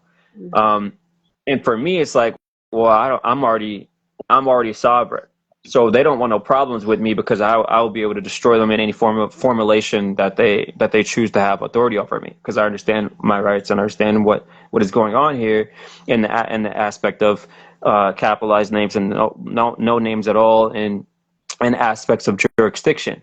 So most people don't even have the understanding. So if they were to be pressed against for being operating out of line, they wouldn't even go to be like, well, you're not in jurisdiction of me, so forth. And I'm not the birth certificate. I'm not this piece of paper. I'm not a bond. And so I'm a living being. And you have to use these legalized words or legalese. But then again, like I said, it's all about the mindset that you're trying to embark on while you're inside this Maya, right? This illusion, which is a dream of a dream, anyway. So for me, like I said, it's all tools. You know, it's all tools to be used to play the game how you want to play it. Whether you want to be all completely off grid on the island by yourself, or with the village, preferably with the village. If you guys decide to do that, make sure to have people that are like-minded so that you guys can cultivate yourselves properly. So you don't have to have 1 foot in, 1 foot out, or you can, like I said, be a national, understand that, already have birthrights, because we, how can I put this? Our ancestors, before the treaties were broken, we created this sovereign system. We created lots of this system for ourselves as we started developing these lands with the foreigners, right? And this, I'm not saying that this is good or bad. There's mistakes made along the way, so they kind of wrote us into this game that we're playing here today. And once people really understand how we are written in to operate and how they're overbearing your operations, then we can really move. But but since there's so much separation, that there is no community, there is no communism anymore, there is no villages anymore. So which allow people to be sovereign back in the day. You understand what I'm saying? They created these things to be like, look, I'm over here doing our thing. You know what I'm saying? We might partake and trade with you, but you can't touch us, type shit. Now, if you were to go sovereign, you'll be by yourself. So you're basically walking around with your head cut off because you're just waiting for somebody to take you, until we can truly mobilize and get back into the understanding of governance, which is a group of persons, or coming together as a civilization and declaring sovereignty over a particular private lands that they have. Then we can truly build from there. I don't see anybody being a sovereign today, um, or even a national. Even though you claim it on paperwork, you still have to go through the checks and balances. So that's why I said it's a yes and no. See, there's so much that goes with having full autonomy over yourself and you know the land that you're on, etc. You even if like the paperwork is one thing, right? It's saying I know who I am. I'm no longer in your jurisdiction. I Right. am, taking back this bond, and I'm going to access whatever's behind it, these assets behind it for myself and for my generations to come. And in so doing, I'm going to act and do commerce with you in this particular manner.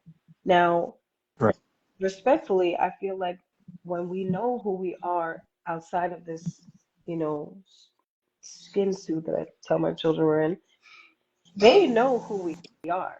Yeah. They already know who we are. They know what the energy that we hold, because again, we're not dealing with humans here. I mean, that's my belief. I'm not sure how you feel, but the people who are the ruling government, Entities. yeah, they have a full awareness of who we are. So when we state I am, they are already like, okay, well, we're gonna back off this person because we know by law we can't do X, Y, and Z because she's in the knowing. However, in order for you to really have, and this is just for me in understanding the United States, even if they gave me 40 acres, right? Even if they gave me land and handed it and said, okay, this is your land. You don't have land taxes. You don't have to. Um, you have full autonomy to do what you want here. I still don't own the airspace, and so in order for us to really understand how this grid is working for them, because I don't have an army that's physical, Right. they still will look at it like, okay, we're still letting her borrow this time until we decide that we want to make a move. And if we see that she has a growing quote unquote army, we're going to put that in check immediately. You feel what I'm saying? Yeah. So we are 100%. always going to be playing by their rules to some degree. We're never going to have true sovereignty unless we get out of the skin suit. Or I shouldn't say never because that's not true. And or if we do tribe up, right, and get our families to join in, however you want to describe your family, to do these things on a grander level, then we can have more of an impact where they're they will be more hesitant to dictate what's going on there and how we move. I mean, you could just look at um not the Quakers, what are they called? Um the not Mennonites. Um what are the people that I can't believe the word is they're a group of people who are they have banks, they have their own banks, they have their own stores. You know what I'm Like the talking about. Amish. The Amish people, right? They're more akin to they do commerce, right? But they have their own schools, libraries, banks, parts of town, their own land. And much like any other group of people who are in the Americas Rules. Mm. who come together from different countries and come here and stake their claim, and they do commerce, but they are still sovereign. They're not citizens, and to me that's the goal. I'm not going to enact like I'm a citizen, because that's where you're not you're in their jurisdiction, and you're Right. giving them you're letting them know that you're a minor, and they are making the rules for you. Now, granted, there's when you get to higher levels of trusts and um, operations where you can move internationally, you have more say. It's like they give these things to you because ultimately the United States is in debt, and if we don't claim something, another country's going to come in here and claim you and dictate and rule over you. And Right. they're going to do it the way they want to do it.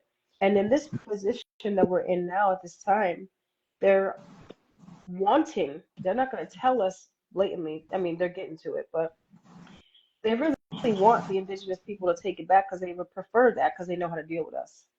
You know, Yeah. they don't want another country, you know, coming in, taking over, because Yeah. that's just gonna be more trouble for them. They're just gonna be in debt. But you know, I was we gonna just, say yeah, we do have to. We're always gonna be playing by some rule while we're here, and so if we're looking for that independence and the peace of mind and being able to create generational wealth and having space to bring back our culture, as it were, um, we do have to maneuver in a space, but we have to, if we're doing it strategically and we can teach our next generations and even those having these conversations, you know, if we respectfully can get together and do it all together, it would just be a lot easier. Um, yeah, there's just, I mean, it's very layered, but to answer your question, I feel like, you know, yes and no. More on the no side, but spiritually, they know our energetic signatures. They know who we are, and so for people like us, we're already, um, a target. So if we do it correctly, we become quote unquote less of a threat if they know what we're doing and what we're not doing to some degree. So, and that's again in the physical, it's all spiritual, but that's also more in the physical. So y'all are both saying yes and no to even if someone did not correct their status in the physical, that they cannot be self-governing. Am I comprehending that correctly? No, I think you can. mm, I think you can. I think Okay. I I'm just I, thinking I about just want to make sure because I know we did touch out a lot on the physical aspect of status correction on there, and that is important. And the fact that both of you say yes and no, and the points that y'all made were very hitting the nail on the head. So I just bring up that part also because parts of sovereignty, while I do not disagree whatsoever with anything, nor am I rebuttaling anything that y'all have said, I just also want to add by saying what is our asking, right? And it could be rhetorical, like I did in the last live. This is rhetorical. What is your nature outside of the constructs of your ancestry lineage that you know about, outside of the societal constructs that you have been taught? What is your nature? I feel like when you ask yourself, what is my nature?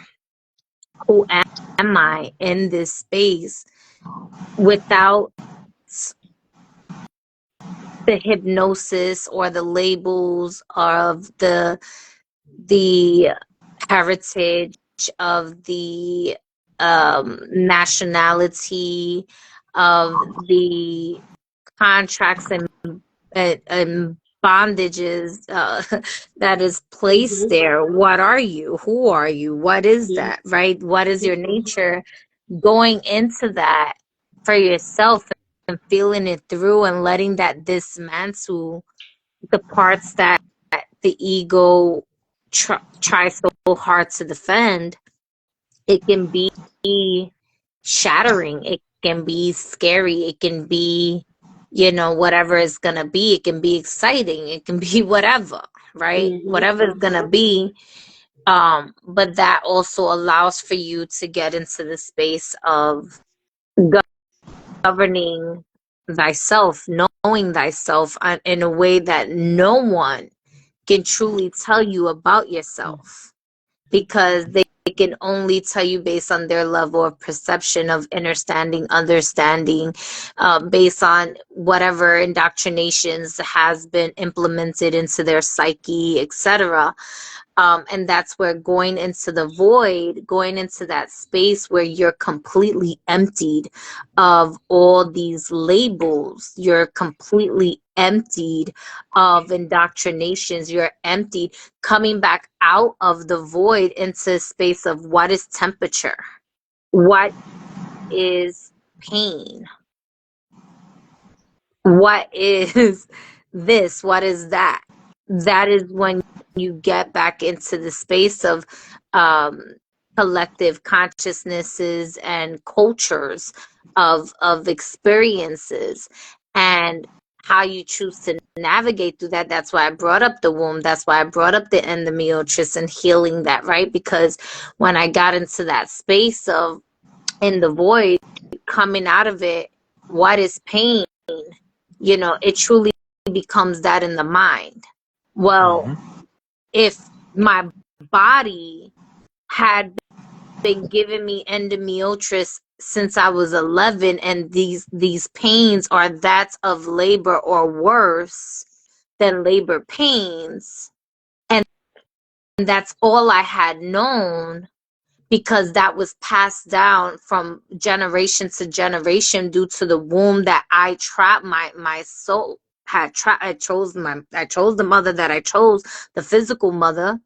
I chose her to be a catalyst, to be the womb that I would develop in and pass my rites of passage through, in which she and her two sisters, my aunts, had endometriosis also and fibroids, and they had their experiences. And so this was something that was so-called hereditary and passed down the lineage, right?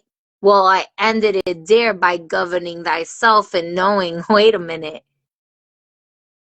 that is not my nature. As a fact. you know and so getting into the space of, well, then what is this pain? This is something that is deeply, it's in the mind, because it was passed down from the mind of the womb that I passaged through. But dismantling that and getting empty from that, no longer claiming that.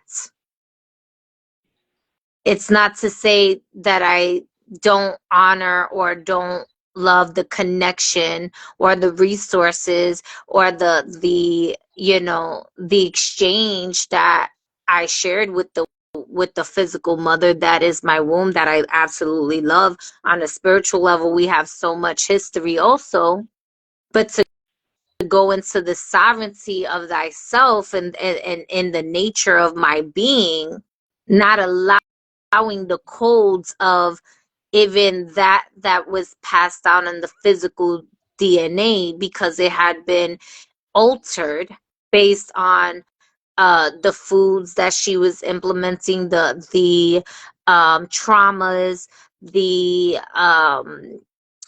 government, giving blocks of cheese and this and that's governing, bringing fear factors into place, et cetera, et cetera, et cetera. And me saying, hold up, they don't love you like I love you. And really listening to that and getting there and saying, okay, and coming back and saying at that time, right? Because I'm still, we're always ever changing and growing and choosing which Maya, which Ma'atian system we want to operate in, what timeline, what reality we want to engage in, that's going to matter more. Not to say that we are separate from those, because we are also operating, we're breathing, whether we're conscious of it or not, right? It's just what matters in the moment is where we're having more focus, more energy, more density applied, and the pressure, creating the the daemons, if you will, to be a part of the experience, right? And going into the space of, okay, well, how do I allow this citizenship here to benefit me? How can I be the beneficiary of this experience while still self-governing myself? Allowing myself to say it doesn't matter what fucking paperwork was signed at my birth. I'm gonna govern myself whether I have consciously consented to it or not in the past. That does not matter here and now with what I say in this now moment. If I choose to change my mind 5 minutes from now, it doesn't matter what happened 5 minutes ago, because what matters is now. Facts. And that is a form of sovereignty that is, it's not really, we talk about it and it can be comprehended logically, but it's to be embodied. That's something that you only could embody. That is a sovereign journey. 1,000%. That is yeah.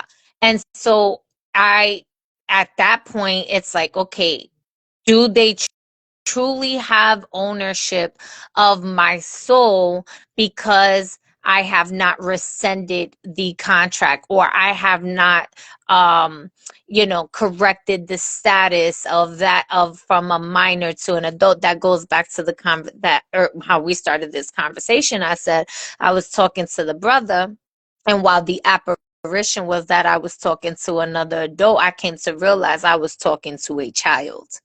Right. Mind you, on paper, whether there's a status correction or not in my side or his side, in that moment, what was spiritual and what was happening wasn't about the physical contracts of whether or not status correction has been applied of so-called sovereignty, because the proof was in the pudding of the spiritual experience. Exactly. For example, there was a time with Amun, where we were traveling down from state to state, and there was other entities and other vehicles behind us, and there was hella traffic and all this shifting around.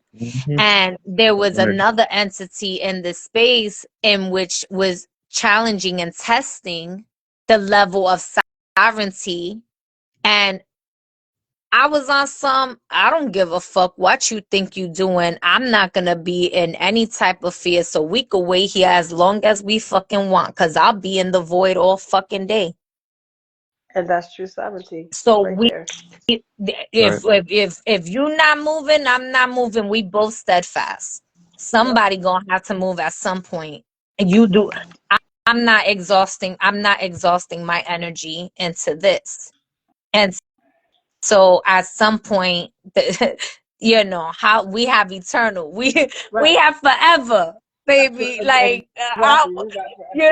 like, and then there's times when understanding the eternal soul. Understanding the eternal soul is true sovereignty. Understanding the aspect of being forever, everlasting. That is true sovereignty that I think people don't fully grasp. But when you fully step into that knowing, everything changes. The perspectives of all things change. In claiming your energy. So it doesn't matter like I said, which particular controller that you're playing the game in, as long as you understand that you're the one in control, you have the controller at all times, then you are truly sovereign spiritually. It doesn't matter if you're a citizen or whatever, like, as long as you understand that you are in control of your destination and destiny to outside the universe. The universe does what it does, but that is true sovereignty. And that's how I operate, and that's not to say that you won't be challenged, right? It's to say that you're going to be challenged more once you step into your authority. You're gonna be tested on how willingly, how the willingness of your authority that you're trying to hold upon yourself. Right. And this is due to the laws of the universe, right? Cause When light, I'd be a when you step crybaby into a too, light, and I'd be like, "Am I really sovereign? right? Yo, My that's feelings That, that, hurt." that is a part of it. That is a part of being sovereign, is to not withhold the emotions, with not to be free. Sovereignty is to be free. I mean, to govern yourself is to be free, right? And that is something I would die for. That's something I stand on. Where, you know what I'm saying? Just like you said, we went all around that place in a matter of 3 days. You know what I'm saying? And it all took a choice. It all just took the decision. Any one of us could have been like, nah, I don't want to do it. You know, but as me as a king, like I don't have those barriers. I don't, especially as a sovereign one, I don't have those barriers. Like if when I'm in my mode, I'm ready to go. Like, you know what I mean? And trust me, before going out there, I was told many no's, to not go and to not do this and not do that, and you can't do this and can't do that. And I'm like, oh well, watch me, you hmm know. I think But you can't even get get to back. the people. I'm Go sorry. ahead, go ahead. No. I didn't finish your thought. You say Well, I'm sorry. I was gonna say, to get back to what she was saying. Yes, there were so many energies present, without being long-winded of everything else that was going on. We had energies on us. We had energies around us, and we're just like, you know what? Yeah, but then We see even y'all. even We like feel y'all. choosing to pull over, right? And Yeah, like, no, I'm gonna use the bathroom. I have to use the bathroom here. And it's like, ooh, like you really try to pull over right here, whatever. Like in that, and me laughing, like, cause I'm like, okay, like there's times when I follow the rules of the road, and then there's times I don't give a fuck, right? yeah, And that's where the sovereignty, the spiritual sovereignty comes in. At the same token, this goes into the beginning of the conversation with where you were saying, like, it depends on who the child is with, that they can feel safe with, where they're traveling to, and the experience, right? Mhm. So I'm traveling through this experience with me knowing thyself, but not necessarily knowing these two other individuals, in which, okay, am I gonna have to tend to them as children and have to be protective and nurturing over them, in the space where I'm gonna feel like I'm upholding the most responsibility, or are they able to fend for themselves in that space? And so being more the observer and saying, let me allow myself to be civilized, let me allow myself to be parts of the community here, as opposed to just being in my full sovereign self. I'm still authentic to myself. I'm still loving and nurturing and motherly to this experience. And I have my sovereign ways of being. Mhm. But because I'm operating with other individuals as well, now we have to be communal, or we don't have to, we could do whatever the fuck we want to do, but I choose to be communal until I see how this community is harmonizing. And if it's not in unity, then I will commune my sovereign ass where the fuck I need to go, That part. right? I feel like yeah. There's one thing to be you are. sovereign and to be wise. You know. That's what I was gonna say. There's wisdom in your sovereignty, right? So that's a major part of that, is knowing if you're if it goes against you being safe, right? And this is a very basic um, knowing of self, like your animalistic lower chakra understanding. If it comes between my safety and yours, I'm gonna measure that against, what I need to do in that time. So I can, like you were saying, since you're always gonna be sovereign because you hold the wisdom, and by making the choice of whether or not you're in a space where people are not necessarily acting in their sovereignty and or keeping you safe, it's like, well, I'm gonna do what I have to do. So it's almost like I related to like having, if you're in the military, you have to do a kill shot, right? So Mm-hmm. if you are, if this person that went through the trenches with you, whatever, and he starts buck wilding and you feel like your life is in jeopardy, you're gone before me. I'm taking you out. That's Yeah, well, still being in my but sovereignty. observing, right? Like you Yeah, you had have to to. observe You have that to be. first, You right? have to. Absolutely. Because if you just go with the flow, right, you can be putting yourself in danger. You're not acting in your own sovereignty because you are now placing your life or giving your sovereignty over to someone else. Hmm. And so having the wisdom to discern that is a big part of it, which also comes into play of knowing who you are and your capacity and what it is, how you can maneuver and change the energy so that that's not even a concern anymore. And I was gonna say also that before you can even get to the paperwork, you have to know who you are.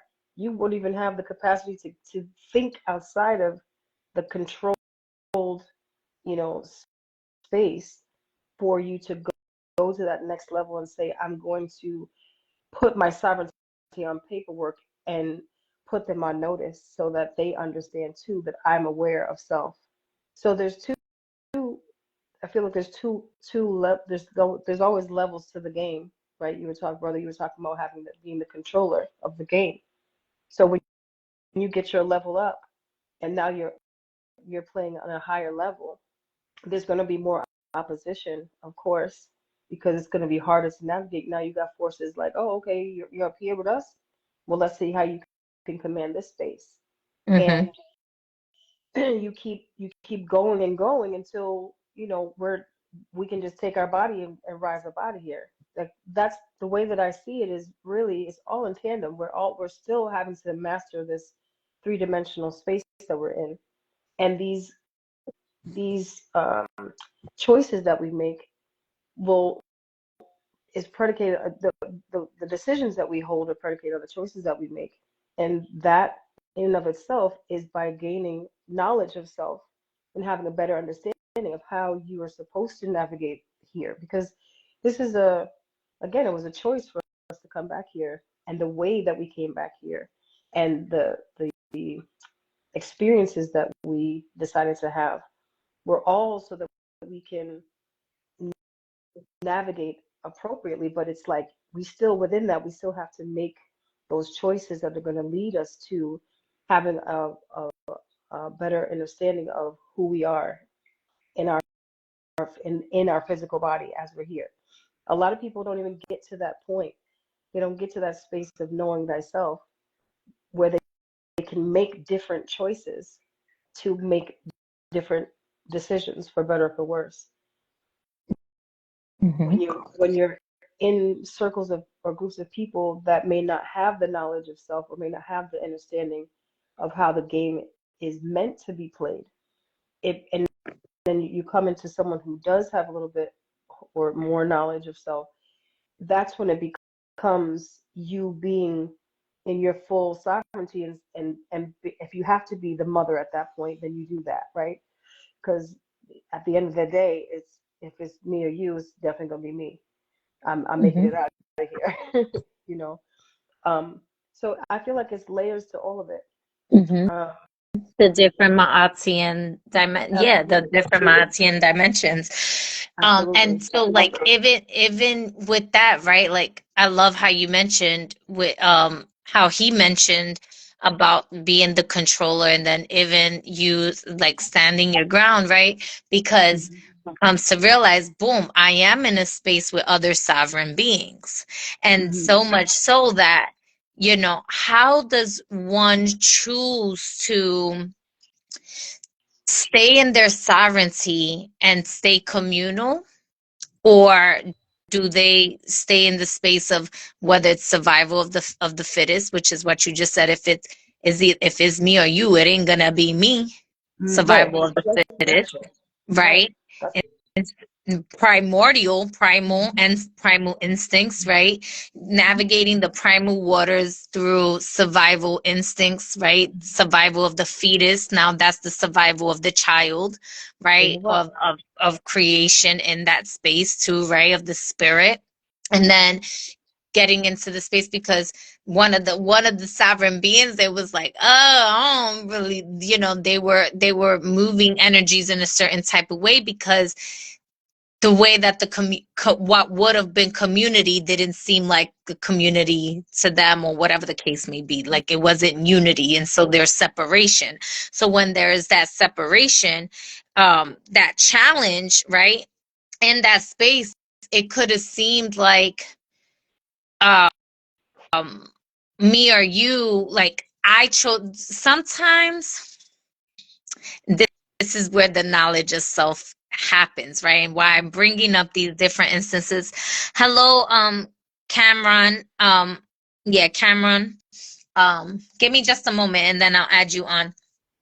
Peace, love, and wholeness. Oh, it said peace, love, war, and Black Power family. Peace, love, and wholeness. I wish I could So see when the. one is in separation with themselves, right, and choosing, okay, do I fight? Sometimes the best way to win a fight is doing nothing at all, and sometimes is to engage. And 100%. there is there a possibility, which I feel like all of us here on the panel would know, like, we'll have an agreement to what the answer would be, but for the sake of those that are like listening here too, and their opinion, would you say that one can be sovereign and have community? Yes, because I think we all come from the same space. To When I identify unity, it's to me, it brings me back to the all, to the space where we all came from. But I am sovereign in that space because I am an individual. I identify different. My codes are different. My Mhm. my purpose is different. Um, we may most often we find ourselves, traversing the same water, and at that point, I could be your protector. Or if we're, traversing in the sky, I might be the predator, right? So it depends on where we're communing. Mhm. But I do believe that we are all sovereign beings at our core, because whether we identify that way or we're embodying that is different, because we have to come to our own awareness and consciousness of that, so that we can walk in that space in our full authenticity as well. And Mhm.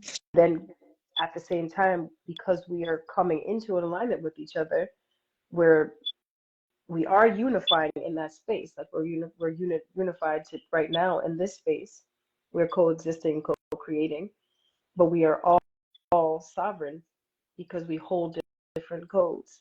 We have different purpose, different points of view, different infinite possibilities.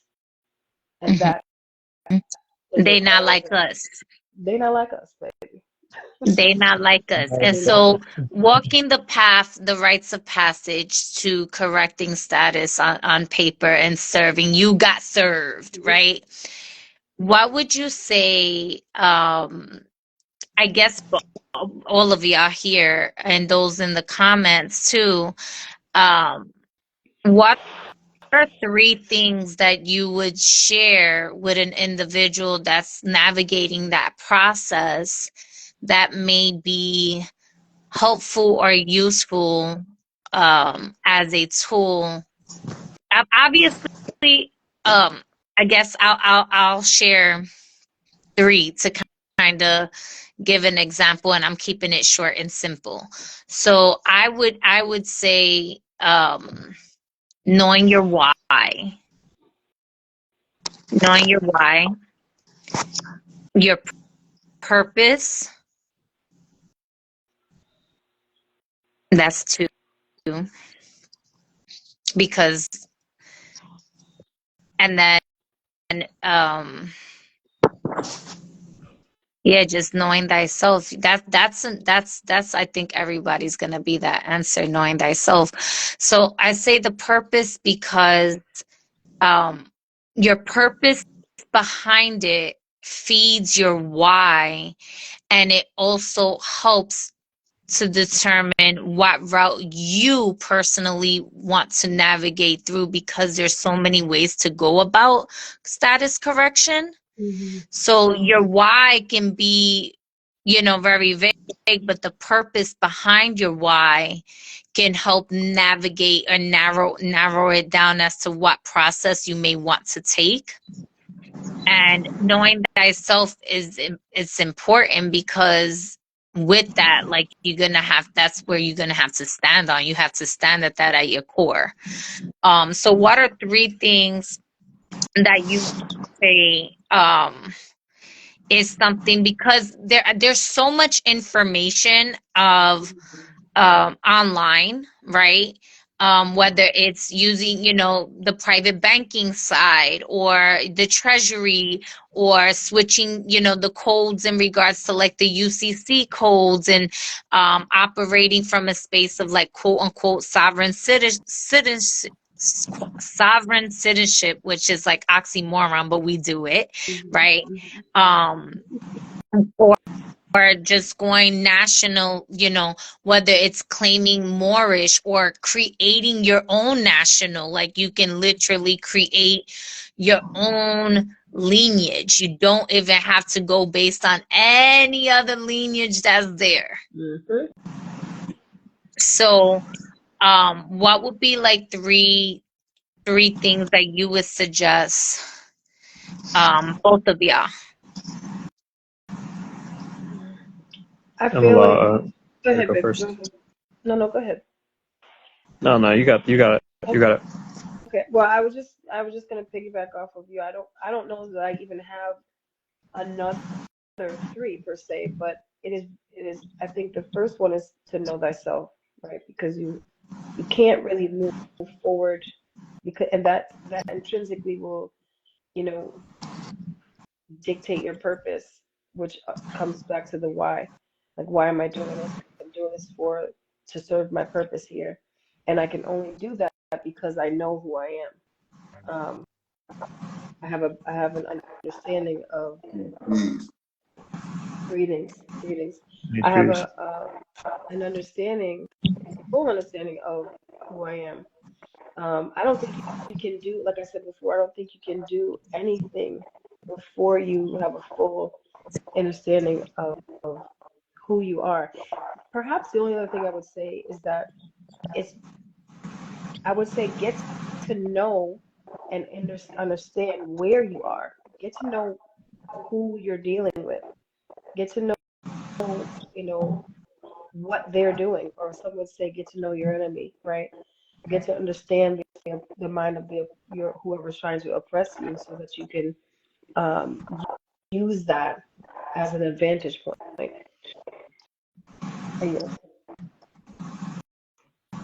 Okay. So I think both of you have amazing answers for that. I don't think you can even gain the knowledge of becoming a sovereign or sovereign citizen or national without understanding these things in the first place. Um, One, I would say if you're going to go the legalized paper route. Oh, Cam, can you mute your mic real quick, brother? There's a little background feed. Where's my phone? I'm charging. Hold on one second. So if you're going to go the legalized paper route, you might want to understand your destination, kind of like what she was saying. Kind of plan out where you want to be. I feel like anybody trying to be sovereign won't choose to still sit in their own same city and still play by their rules. So kind of get. Now I'm not talking about like a state and like the laws and stuff like that. Go out into nature, understand what's around you, understand what type of food sources there is there, what type of springs are around you. Do the research before you decide to give up electronics, or if you decide to even do that. Gain understanding of the presence around you. I think that'll help because regardless of what you're trying to do as far as your status or non-status or any labels you're trying to gain or dismiss, you're going to need to learn how to survive. And I think that's the most important part that people need to understand, because they limit themselves from becoming sovereign because they don't know any other way to survive outside of the system. So learn how to survive amongst the world, not just nature, because you're going to have to learn how to survive with maybe ants or poisonous bees or whatever the hell might be around your area, depending, like if you're in Hawaii or whatever. If you're in Illinois, you might have to deal with bears. You know what's around you. Secondly, know who's around you. Know if there's other farms, if there's other private lands, so you're not embarking on other people's property, because you might be shot messing around being sovereign out here, thinking that you can just do whatever you want. Know who's around you. You might find other people that are already doing it that you can become like-minded. They can share with you, and be teachable. Brings me to my next point: to be teachable.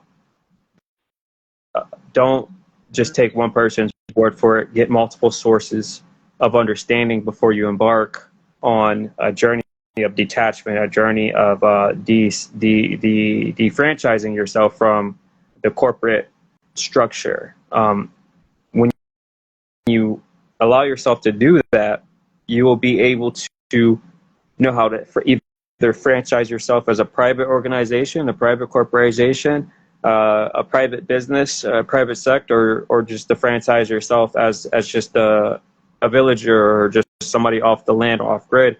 So it depends, like I said, and I'm trying to give different reasons, but it all goes back to what the ladies were saying about knowing your purpose of doing so, because there's multiple ways of becoming sovereign on the land as far as the paper goes. But the main sovereignty you will need is to be sovereign within your soul, or you're not going to make it.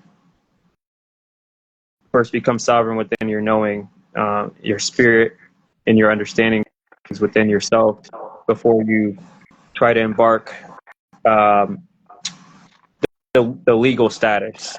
I don't think you have the mental capacity to even understand even the legalese if you don't even know what it means to be sovereign within your soul. Because they will try to repackage you into a different category, and they will try to throw loopholes at you, and then you end up reclassifying yourself as another misnomer. So make sure to do your due diligence for yourself.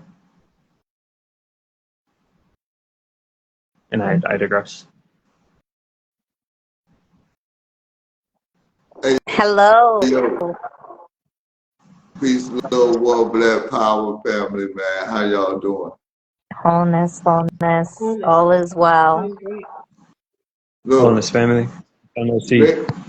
lately, I've been doing the knowledge on the sovereign thing. You get what I'm saying? As far as being indigenous to this land over here. Because when my mother told me we were Creek Indian, and when I was young in elementary school, I took an Indian class to where we had an Indian teacher, like, you know, she's supposed to be an Indian, Miss Powell and things like that.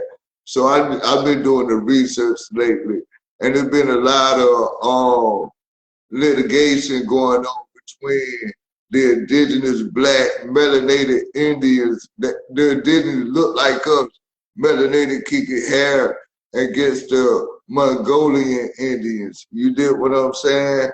Because at one point in time, because they just made this clear. You did, it's like, okay, they only brought so many Africans from Africa over here.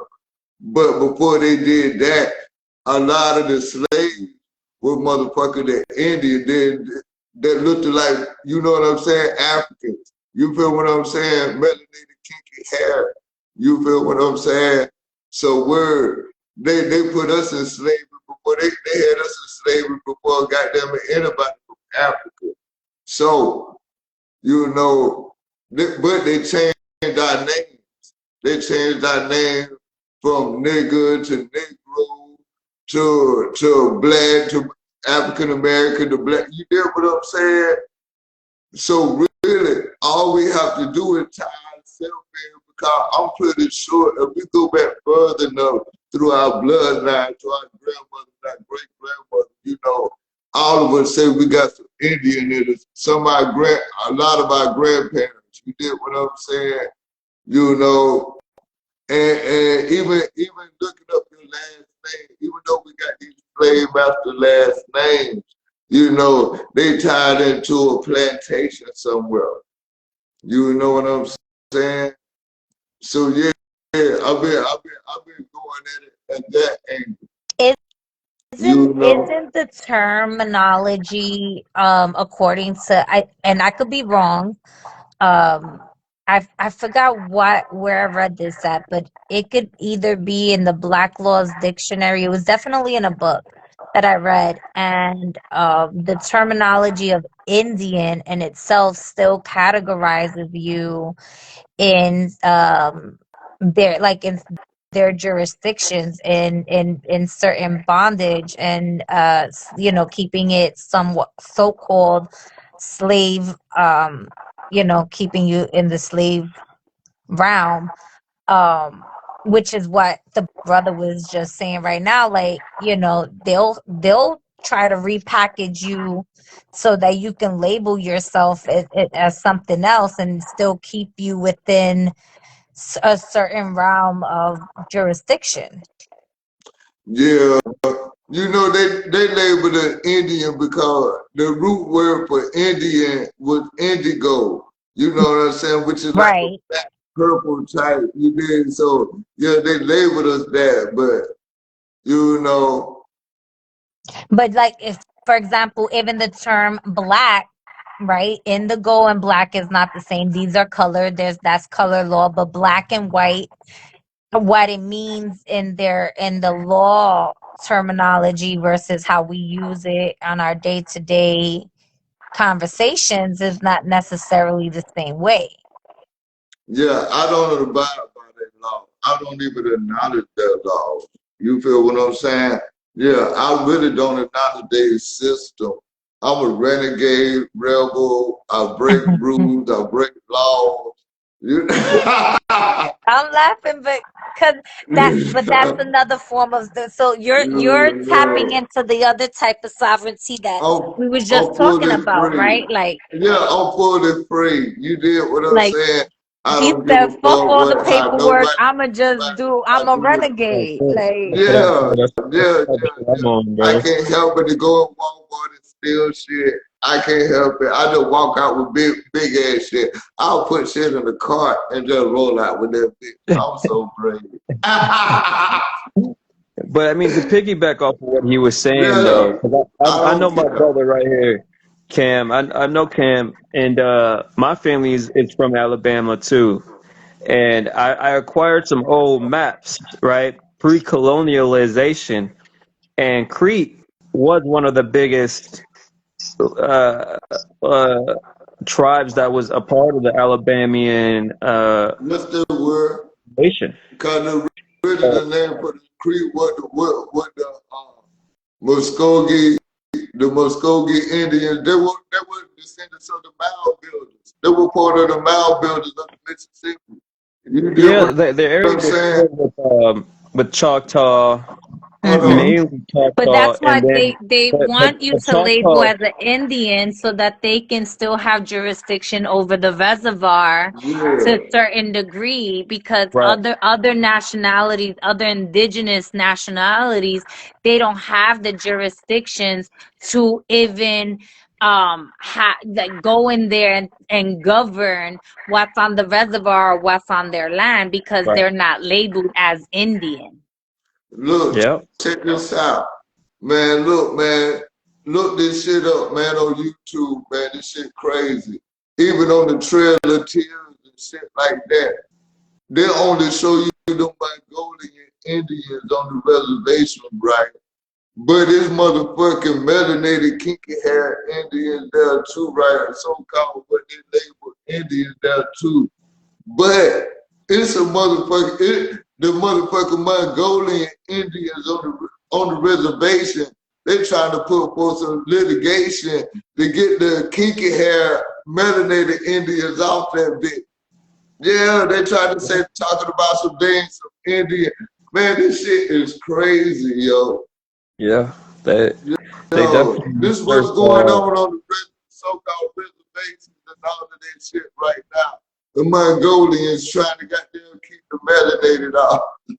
I'm gonna be honest with you. I talked to a mixed white woman, without the misnomer, but a white woman that was mixed with whoever was on the reservation, and she was split because her grandma was like, "Oh, well, you guys came in and you guys basically are laundering the land." You know what I'm saying? And she would tell her other half of the family, like, "Y'all stole the land and shit like that," and the other half is over there benefited from it. She just started to just pour all this stuff into me.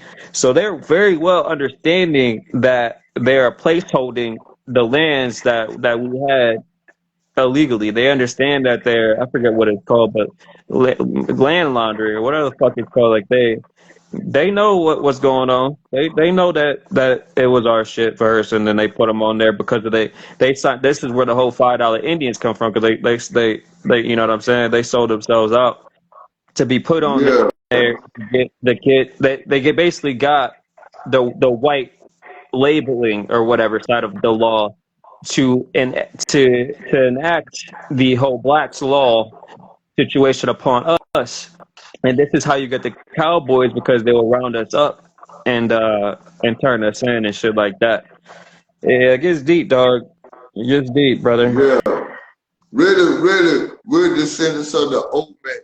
See, look, you got the Mongolian motherfucking Indian, the straight hair motherfuckers. They came over here. They were Mongolians that crossed over here over the Bering Straits during the Ice Age. So they came in from the north. You feel what I'm saying? But at the same time, you did what I'm saying. We were migrating up north through Mexico. You know what I'm saying? The Olmec. You did what I'm saying? We were the pyramid builders in motherfucking Mexico, the South America, thing like that. But when them crackers started coming up through there, we started migrating up through Texas, through the Mississippi, all the way up through California. You did what I'm saying? All of the mound builder tribes, those were descendants of the Olmec. And you could tell because those were the only ones that dealt with stone building. You feel what I'm saying? And build the pyramidal type structures that worship the sun. You feel what I'm saying?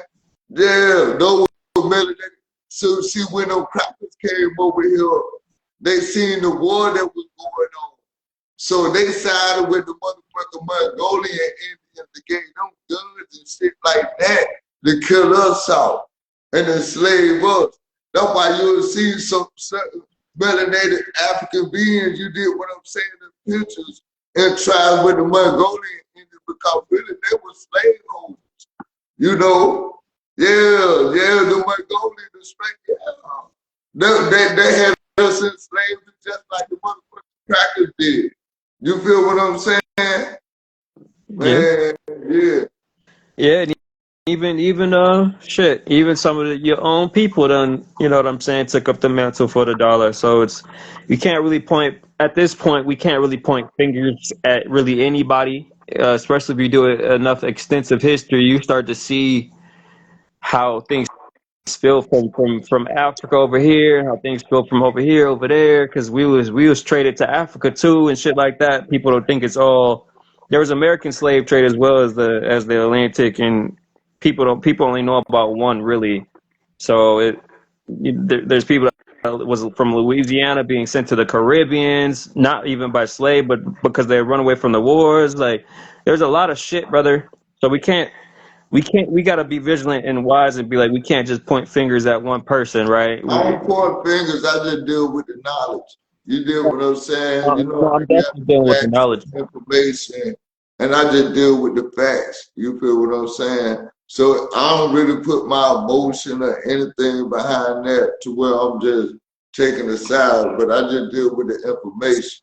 Yeah. So do you deal with perfect love Perfect love. and perfect trust? it can be perfect love and perfect trust. You know, if we was in the right frame of mind, if our people was in the right frame of mind, we could gain that. So, can you share with us what is perfect love and perfect trust to you? And that question's for everybody on the board. Okay, dealing with love, you did what I'm saying. By me, being a part of the Nation of Gods and Earth one time I deal with the supreme mathematics and alphabets and things like that. So on L is the 12th alphabet. You did what I'm saying? The letter L is the 12th alphabet, and the letter 12 is love. You did what I'm saying? But by being the 12th alphabet with the supreme alphabet, mathematics, that's knowledge and wisdom. You know what I'm saying? That's 1 and 2. 1 and 2 equal 3, which is understanding. So love is the supreme understanding that you have with the individual that you're dealing with. You did what I'm saying? You know, you understand that person understand you in and out. So that's how you gain love. Because you can't love nothing you don't have understanding of. You feel what I'm saying? You know, so you gotta have knowledge and wisdom of that person or thing. You feel what I'm saying? So yeah, so you can gain a supreme love and trust. Trust is really, you know, if you trust yourself. But you know, cause you don't really put trust outside of yourself. You put trust within yourself. You trust yourself to make the right decision. You know what I'm saying? Above your emotions. You know, cause I see like, yeah, I got some age to me, so you know, I done lived a long life. So I see people in situations and they're stay in their situation. You did what I'm saying, even though they know it's wrong. So, you know, it's like, so they'll blame the other person when really they gotta blame themselves by not being true to themselves. You know, so trust is trusting yourself to do the right thing in any situation. You know, you don't put out now, you don't never really trust the individual, you just trust yourself. I love your answer, Yeah, by the way. I would have to agree with that. Um, and as Yeah. far as like perfect trust, that starts with me and having um the Hold trusting that on, sister. Cam, can you mute your mic for a moment? When they Oh speak, there yeah. gets feedback. can you hear me? Mm-hmm. Okay, cool. Gratitude. Yeah, like the brother was saying, I believe perfect trust begins with self, knowledge of self, um, and being in the knowing that you can discern and navigate um, in any realm, in any dimension, in any time, space, and that everything is always going to be in alignment with your perfect truth, which is your perfect trust. And as for love, uh, as the full embodiment of source love, um, that to me means to honor the space in which everyone is in as I co-create and navigate with each other, and always having a perfect love for self and who I am, divinely speaking. I yield. Hmm. And Interesting. for trust, Hmm? did you say for perfect trust? Yeah, I led with that. Perfect trust to me is um, trusting that I'm having knowledge of self and knowing that I can navigate and use discernment um, in navigating through this time space and any time space for that matter, this realm and all the other realms that I navigate through um, as I'm co-creating with everybody here. All right. I'm gonna let Amun Ra answer, and then depending on his answer, I'm gonna ask you another set of questions. Hmm. So we're talking about perfection. And to perfect anything, that will come with repetition, and from that you gain wisdom. I feel like the question is loaded because there really isn't any formulation of perfection in this realm because of all the knowns and unknowns. But if we were to talk about the ideal love, or in the form of the perfect love, I feel like there is a way of obtaining that, and that would be through wisdom and being present within that wisdom. I say that to say, once you gain enough knowledge that becomes wisdom in the world, you will be able to understand the functions of things. So therefore, I can look at you, I can look at him, I can look at her, and I can trust that you will do what you are going to do. I will know your functions. And when it comes to perfect love, that will stem from yourself. You know, I can understand that they may not love perfectly, but I can love them perfectly. By knowing your functions and understanding, like, okay, this is you, this is what's happening now, this is what's presently now, I can love accordingly.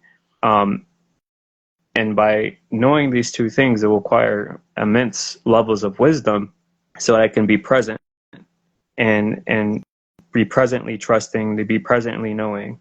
Like some people say, I rather a racist tell me he's racist up front. You know what I mean? So therefore, I know how to trust them. I know how to love that person, whether it be by distance or whether it be, you know what I'm saying?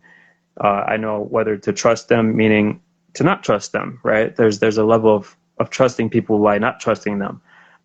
Knowing a liar from or a sheep within the wolf's clothing. Like, okay, now I know the functions of one, so I could still entertain the sheep within love, but I know not to take everything that he says personally, or not take everything he says as a form of truth. Lastly, I would say that you can't have love without truth. So there's transparency, like TRU is inside of truth. So transparency is everything. And in order to be transparent, you have to be authentic within yourself, and knowing yourself to be authentic. There's a lot of people that don't trust themselves or love themselves, so they can't be authentic. They can only be a reflection of what they see, because they don't know what to be. And within the wisdom, like I was saying before, you can start to identify these things and acquire perfect love and perfect trust for yourself, and operate within that. And that is what I believe being truly sovereign is about. So knowing I have the controller. I know if I go into this door where there's hyenas, that how they're going to act. If I go into this door full of lustful women, I know I might be tempted. So it's all about the present moment, being present and being transparent is the only way to acquire anything perfect. Because the only thing that's perfect is the now. You know what I mean? Anything else is led to delusion, and if you go into the past, you're led to either more delusion. So that would be my base answer. I love all your answers.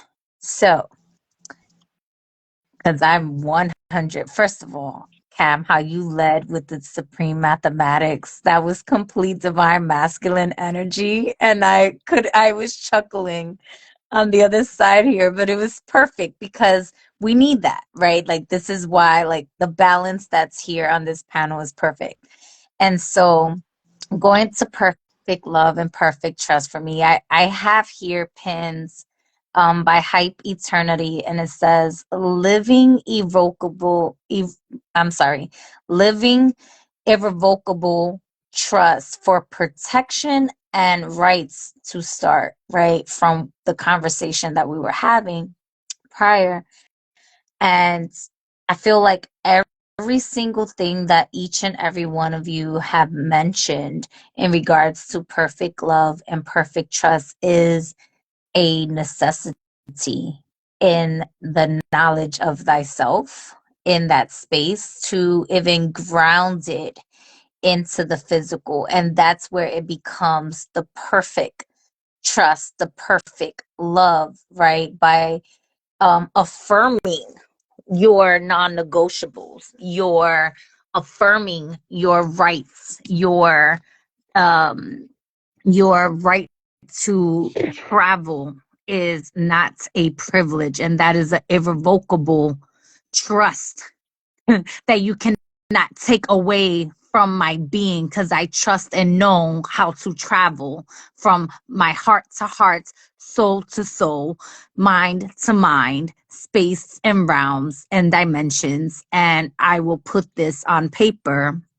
trusting that I know how to navigate the fundamentals of what is being shown to me in the environment, in the spaces, in the people, in the experiences of fractals of lights of love that is surrounding me in this space, and putting it in a form of documentation is a form of perfect trust to me, and perfect love in the physical, and getting it grounded.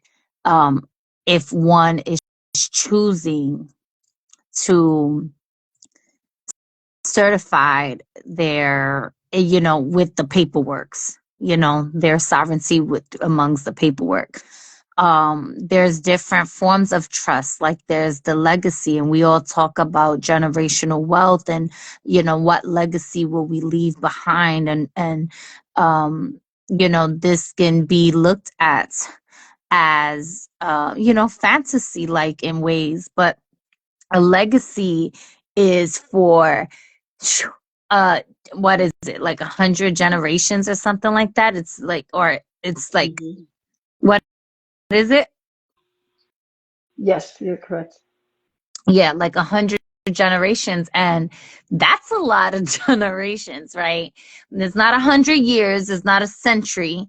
And I'm very specific on generations because I have my grandfather, he's 91 now. His sister is 99. His other sister was 106. And so they've lived a century plus, right? Like and that's just one generation. That's not even like multiple, that's not 100 generations. Mhm. And so the legacy of health, of wealth, of certain experiences that is just in the bloodline itself is something that one can choose to say, I'm going to honor this in my DNA, or I can choose to let it end where it was at. Some people, they don't want to live to 100 years old. They like, get me the fuck up out of here. I ain't trying to be up out here for like a century. So everyone this is where the sovereignty comes in, and what codes you're choosing, what ma'atian. That's why I love that the brother came in with codes. He came in with the mathematics, because every dimension of reality has a different every Maya has a different ma'atian energy. And that's based on the mathematics that is in alignment with your perfect love and perfect trust in that Maya. So the supreme mathematics is universal. It, it's irrevocable. It is what it is. It's factual. So for me, I look at it like everything. Y'all know me. I say the love is in the mistakes, the love is in the process, the love is in the ugly, it's in the fucking enemy is fucking part of the fucking plan, because I am not at war with thyself. I am in wholeness and oneness of divinity, and so that bitch work in my favor too. You know what I'm saying? You just Oh, making it fun for me sometime, you little fucking entity. I might want to paint my toenails. What color is what color is this fucker over here? Like, just play the game in that way, but then there's also arrogance, there's also ego, there's also these things that exist.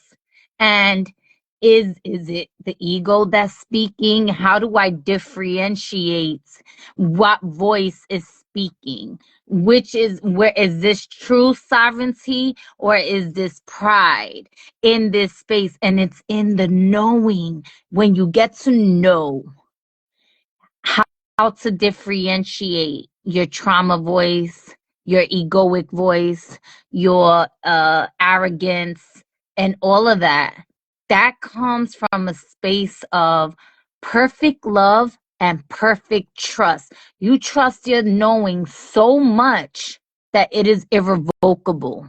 You are a living, irrevocable trust that protects you and keeps you in the alignments of your rights to live how you choose to live. That shit is irrevocable. Can nothing or no one take it away from you.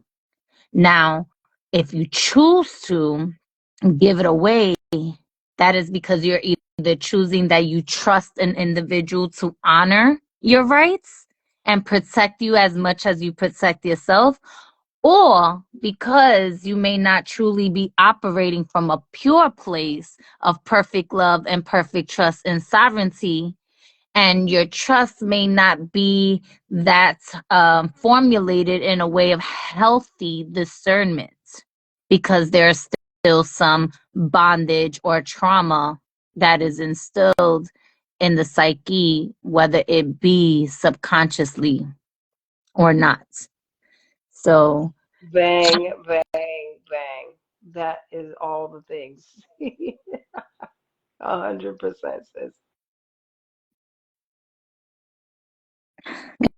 what do y'all do with this information and grounding it in? What do you and this is like rhetorical for whoever's like processing through this. Like, I know I'm processing through this as we're navigating through this, because it's so much, like, it's just so, this is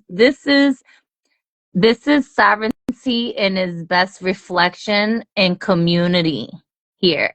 Like, wow, sovereignty and community, they're like, oh, that's like citizen, like sovereign citizens is an oxymoron, but we are literally sharing resources of knowledge, of wisdom right now.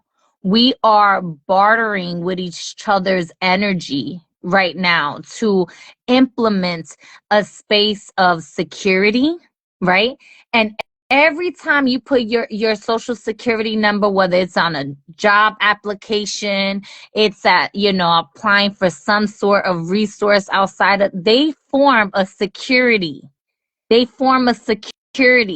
And you have a choice to pay this with more debts, because you're not claiming the assets, you're not claiming the what is it fucking called right now? Fucking words is getting to me.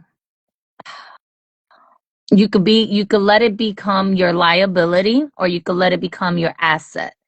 Right now we are reciprocating energy through our exchange of currency, of time, of existence. We're honoring the right to exist. We're honoring the freedom of speech that we have.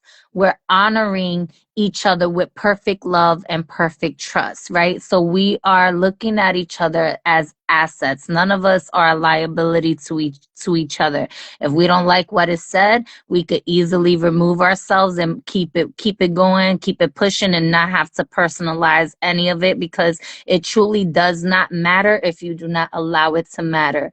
And so in the physical, when they have these securities and they're exchanging these bonds, and what's the fucking word that's gonna get to me? Y'all know the words. When they pay you back, what's it called? The words are coming Dividends. down. So like dividends, you get your dividends back. You could also reimburse. Is that the right term? Reimburse? No, not not reimburse. When you, um, oh my God, like when you're telling them what you want to do with like the coupon and you're sending it back, whether it's with stamps, the stamps to pay off the tax and Oh, stuff like that. yes. Dang, what is that? I know exactly what you're talking about. But I what don't is know fair why and my mind is drawing a blank there. It may not be ready for that part of the conversation just yet, because my mind is not the I know where it's principal, at. interest, and dividends. Thank you. Principal, interest, and dividends. No, not well. Yes, we are doing fair exchange right now. Fair exchange is not robbery, right? So we're not robbing each other of each other's energy right now. We have a fair exchange right now because of the principal interests and the dividends in this space of our individuality is in communion and agreement with what it is that we are in contract in this moment now. You see how it works As though? sovereign beings. Yep. Once we get this into our perfect love and perfect trust, we can ground it into the inner standing, not just the understanding, but because it's the inner standing, right? When you understand it, I feel like that's still a lot of like the learning process. But then when it's the inner standing, it's the learned process. You've learned the lesson in it. So like you're in it, right? You're writing in that. And you're allowing the knowledge to become wisdom through experience, because you're in it. You're in that womb, you're in that space, you're in that Ma'atian space, balancing the Integration. checks and crossing the T's, dotting the I's in there, right?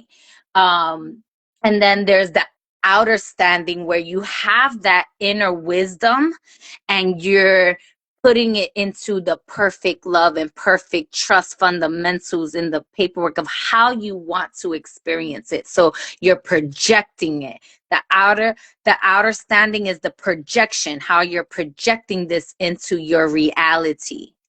The overstanding is the one that's seeing it, it's observing it, it's knowing it, it's projecting it, it's the whole thing. It's like, yeah, I overstand this shit because I see it, I recognize it for what it is. The outer standing is the one that is doing its due diligence to move things accordingly, right? Yes, the inner standing is the integration and the embeddedness. Yes. All right, I'm gonna shut my mic off. Y'all can share and say whatever y'all want to say. I don't know what else to say next, so I'm just passing the mic. Beautifully stated, sis. That's I feel like you done closed it all up with that. Well, there's not much to be said after that. I agree 100%.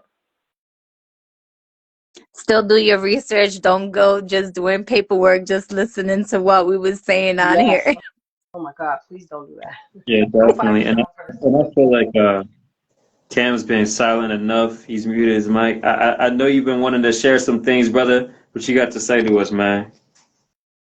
Yo. Yo, I was just thinking about freedom. You feel what I'm saying? And being in control of self and mastering self. And she mentioned the number 7, and I forgot what she related it to, you know. But every time I hear the word 7 now, I think about the 7 deadly sins, you know. And I can't like recall. I think it was like wrath, sloth, um, gluttony, pride, and a couple of more, right? But then I was like, those are 7 deadly sins. And then it always talking about 7 cardinal desires and things like that. So I thought like, it's like those are like the 7 negative aspects that exist within all of us. You feel what I'm saying? That we have to fight. You deal what I'm saying? Like that shit's within all of our nature, like wrath.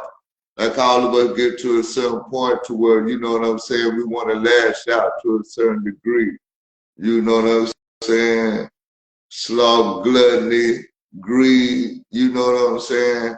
A lot of us got to fight with greed, gluttony. So yeah, it's like, man, just noticing these aspects or these, you know what I'm saying, cravings within self, and learning how to control that shit. That's an aspect of freedom. You did what I was saying, because it is like it'll control our physical desires and craving to where we won't interact and even, you know what I'm saying, participate in certain things or yeah. Yeah, definitely. Controlling your desires. What you're saying goes hand in hand to an extent with your chakras and rise into your crown so that you're able to fully control your vessel. Because another thing that comes with freedom is understanding that we're in a symbiotic relationship with our bodies, with our vessels. So we're not just fighting the world around us, we're fighting with our flesh, we're fighting with our consciousness and all the things embedded within us that are natural as far as the animalistic ways of nature is, right? That formulates the body. But as we become higher conscious beings, we understand the essence of greed, gluttony, jealousy, pride, where animals don't. You know what I mean? So this is what separates humanity from the animalistic ways or barbarianism. And it goes into the moral codes of basically the universe. This is why we live in a karmic cycle. Because we're highly advanced intellectual beings and multidimensional beings at that. So we have to uphold ourselves to a certain degree and decree, right? Both of those go hand in hand, degree and decree, meaning that we have to handle our degrees, meaning like you can't be too cold, you can't be too hot, you can't be too angry, too furious. There's a level of calmness within the Zen of mastering your systems. And as far as the decree goes, this goes into what we're talking about is sovereignty. When the government talks about minorities, they're not talking about the least amount of the population. They're saying the children amongst the land, because that can go from each age to age. Because they, like I said, they're an entity. They see us not as just these flesh suits. They know that we're spiritually ordained by God, right? Which is what they have trust in. Whichever God. We're not going to get into that, but they understand that there are certain standards here that needs to be lived by. So this goes back into the whole sovereignty aspect too. It's like it depends on what standards you want to live your life at. Do you want to learn masonry so you learn how to build a cabin, or do you want to run into a cave, right? Do you want to learn how to fish so you can have plentiful food, or do you want to hunt every day and make your life strugglesome? These principles and understandings come with, like I said, like she was saying, perfect love and perfect trust. And when you can embody that, that is when you become true sovereign, which is why I believe she asked the question. So you can see all the intricate aspects of the world like she does, and like most women supposed to, or wombed man supposed to. And I feel like a lot of men come with those innate, they come with that already innate, which, women particularly don't really understand men like we do. We understand about survival, we understand about protection, because this is how we're embedded. So we have certain codes of existence here, even within hunting and the ways of land. It just gets deep, but I digress before I get too off topic. Go ahead, brother. Really, the only code, you know what I'm saying, that we should be living by is nature. You know, I remember being young and just reading, studying the Bible, because I never really just like worship, got into no religious aspect of it. But in Proverbs, it was like to know God is to know nature. You know what I'm saying? And to study nature if you want to know God. You know, it said that a couple of times in Proverbs. So, you know, and that's what I done. You know, so even us as human beings, we're part of nature. We was created from the earth. Even if people want to, you know, get into the Anunnaki story, they found a being that was already here and modified them. But you know, that being that they found was created from this earth. You feel what I'm saying? So, you know, we're a part of nature. So procreation, family, you know, colonies, tribes, you know, all of this is, we, you know, it's like the ants or any other aspect of nature. And that's what that's what been taken from us. You know, we've been given this society, philosophy, and you know, that we live by this programming, for real, for real. You know, to where we're just lost to who we really are, you know, as even a part of nature. You know, to where people can't even, we don't even know what we're supposed to be doing as human beings, as men and women together now. It's like, but look at every aspect of nature, every creature in nature, they know what to do.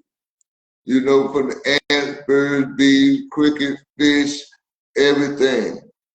But we're created from the earth too and a part of nature, but we're just confused in this day and time. And it just be bugging me out, you know? And that's all our ancestors really taught, you know, is nature. You know, every aspect of our spirituality was according to nature, from the universe to the earth. You know what I'm saying? From the microcosm to the microcosm. You know, it related to our bodies, the function of our bodies. And, you know, but it's like, yeah, these Yeah, people brother. knew what they were doing. They flooded us with information. They flooded us with so much information that they confused us to where we don't know which way to go now. You know, this is the Aquarian age, but they're using it instead of bringing forth light. They're using it to bring forth confusion with the knowledge in it, because it's the age of light, information, the golden age. So you did what I was saying. So it's the age of information that they flooding us with so much to where our people, so because we're trying to find out who we are and our purpose and our direction, path of where to go, to where they're flooding us with so much information to where it causes a division more than a unity. You feel what I'm saying? You know, yeah, everybody. So we're at a point to where we're studying everything outside of ourselves instead of studying ourselves, which is where our true power lies. Our true power lies in who we are as an individual. You know, cause it's like even dealing with spirituality right now, the spirit that is in your soul, and your soul is in the blood. You gotta study who you are like before you were constructed by this world that you came in. And that's all in your blood, in your soul. You feel what I'm saying? Because think about it. When you came out this womb, you started getting programmed by your parents, which were programmed by their parents. And then you got programmed by the schools. And then you got programmed by, you know, your friends and TV and the radio and society. And, you know, we learned a lot of stuff from that stuff because our parents didn't teach us a lot of stuff. We know we learned it. But, you know, but all of this is a program. A lot of our characteristics come from TV, movies, you know, our people we looked up to in society. But who are we? Who is our soul? You feel what I'm saying? You know, we latch on to characteristics to make it in this world and just, you know, move through this society that we live in, the world that we live in. But who is our soul? And what do our soul want to express in this world? Do we really express our soul? Or do we just, you know, well, yeah, and the true power is who we truly are. You know what I'm saying? Yeah. Because we truly are the powers that be. I thank you so much. We did bring this up earlier, but I trust in the way that this conversation has flown. Oh my gosh, if I could speak, how it flowed. There we go. Thank you. How it flowed. That was needed to be said again. I am gonna get ready to close this space, but I wanted to ask because I was thinking of posting this on the YT on the YouTube. Are y'all all okay with that? Because if not, then I won't. I am. I'm okay with that. Yeah, I think this needs to be definitely Shared. yeah. Because there's a lot of, and are you okay with it, brother Cam? Yeah. All right, cool. I just want to leave y'all in divine grace and blissful space and divine love and perfect trust and wholeness of our abundance and prosperity and divine intervention for our protection in all timelines, realms, dimensions of our existence in each and every cell, every organ, every molecule, every atom of our being, in the wholeness of oneness and knowing thyself and being in the true space of sovereignty and community with healthy, meaningful connections and healthy discernment to knowing how to move in accordance of your highest and greatest good. I love you. I thank you for existing. And until next time, peace, love, and harmony. Wholeness.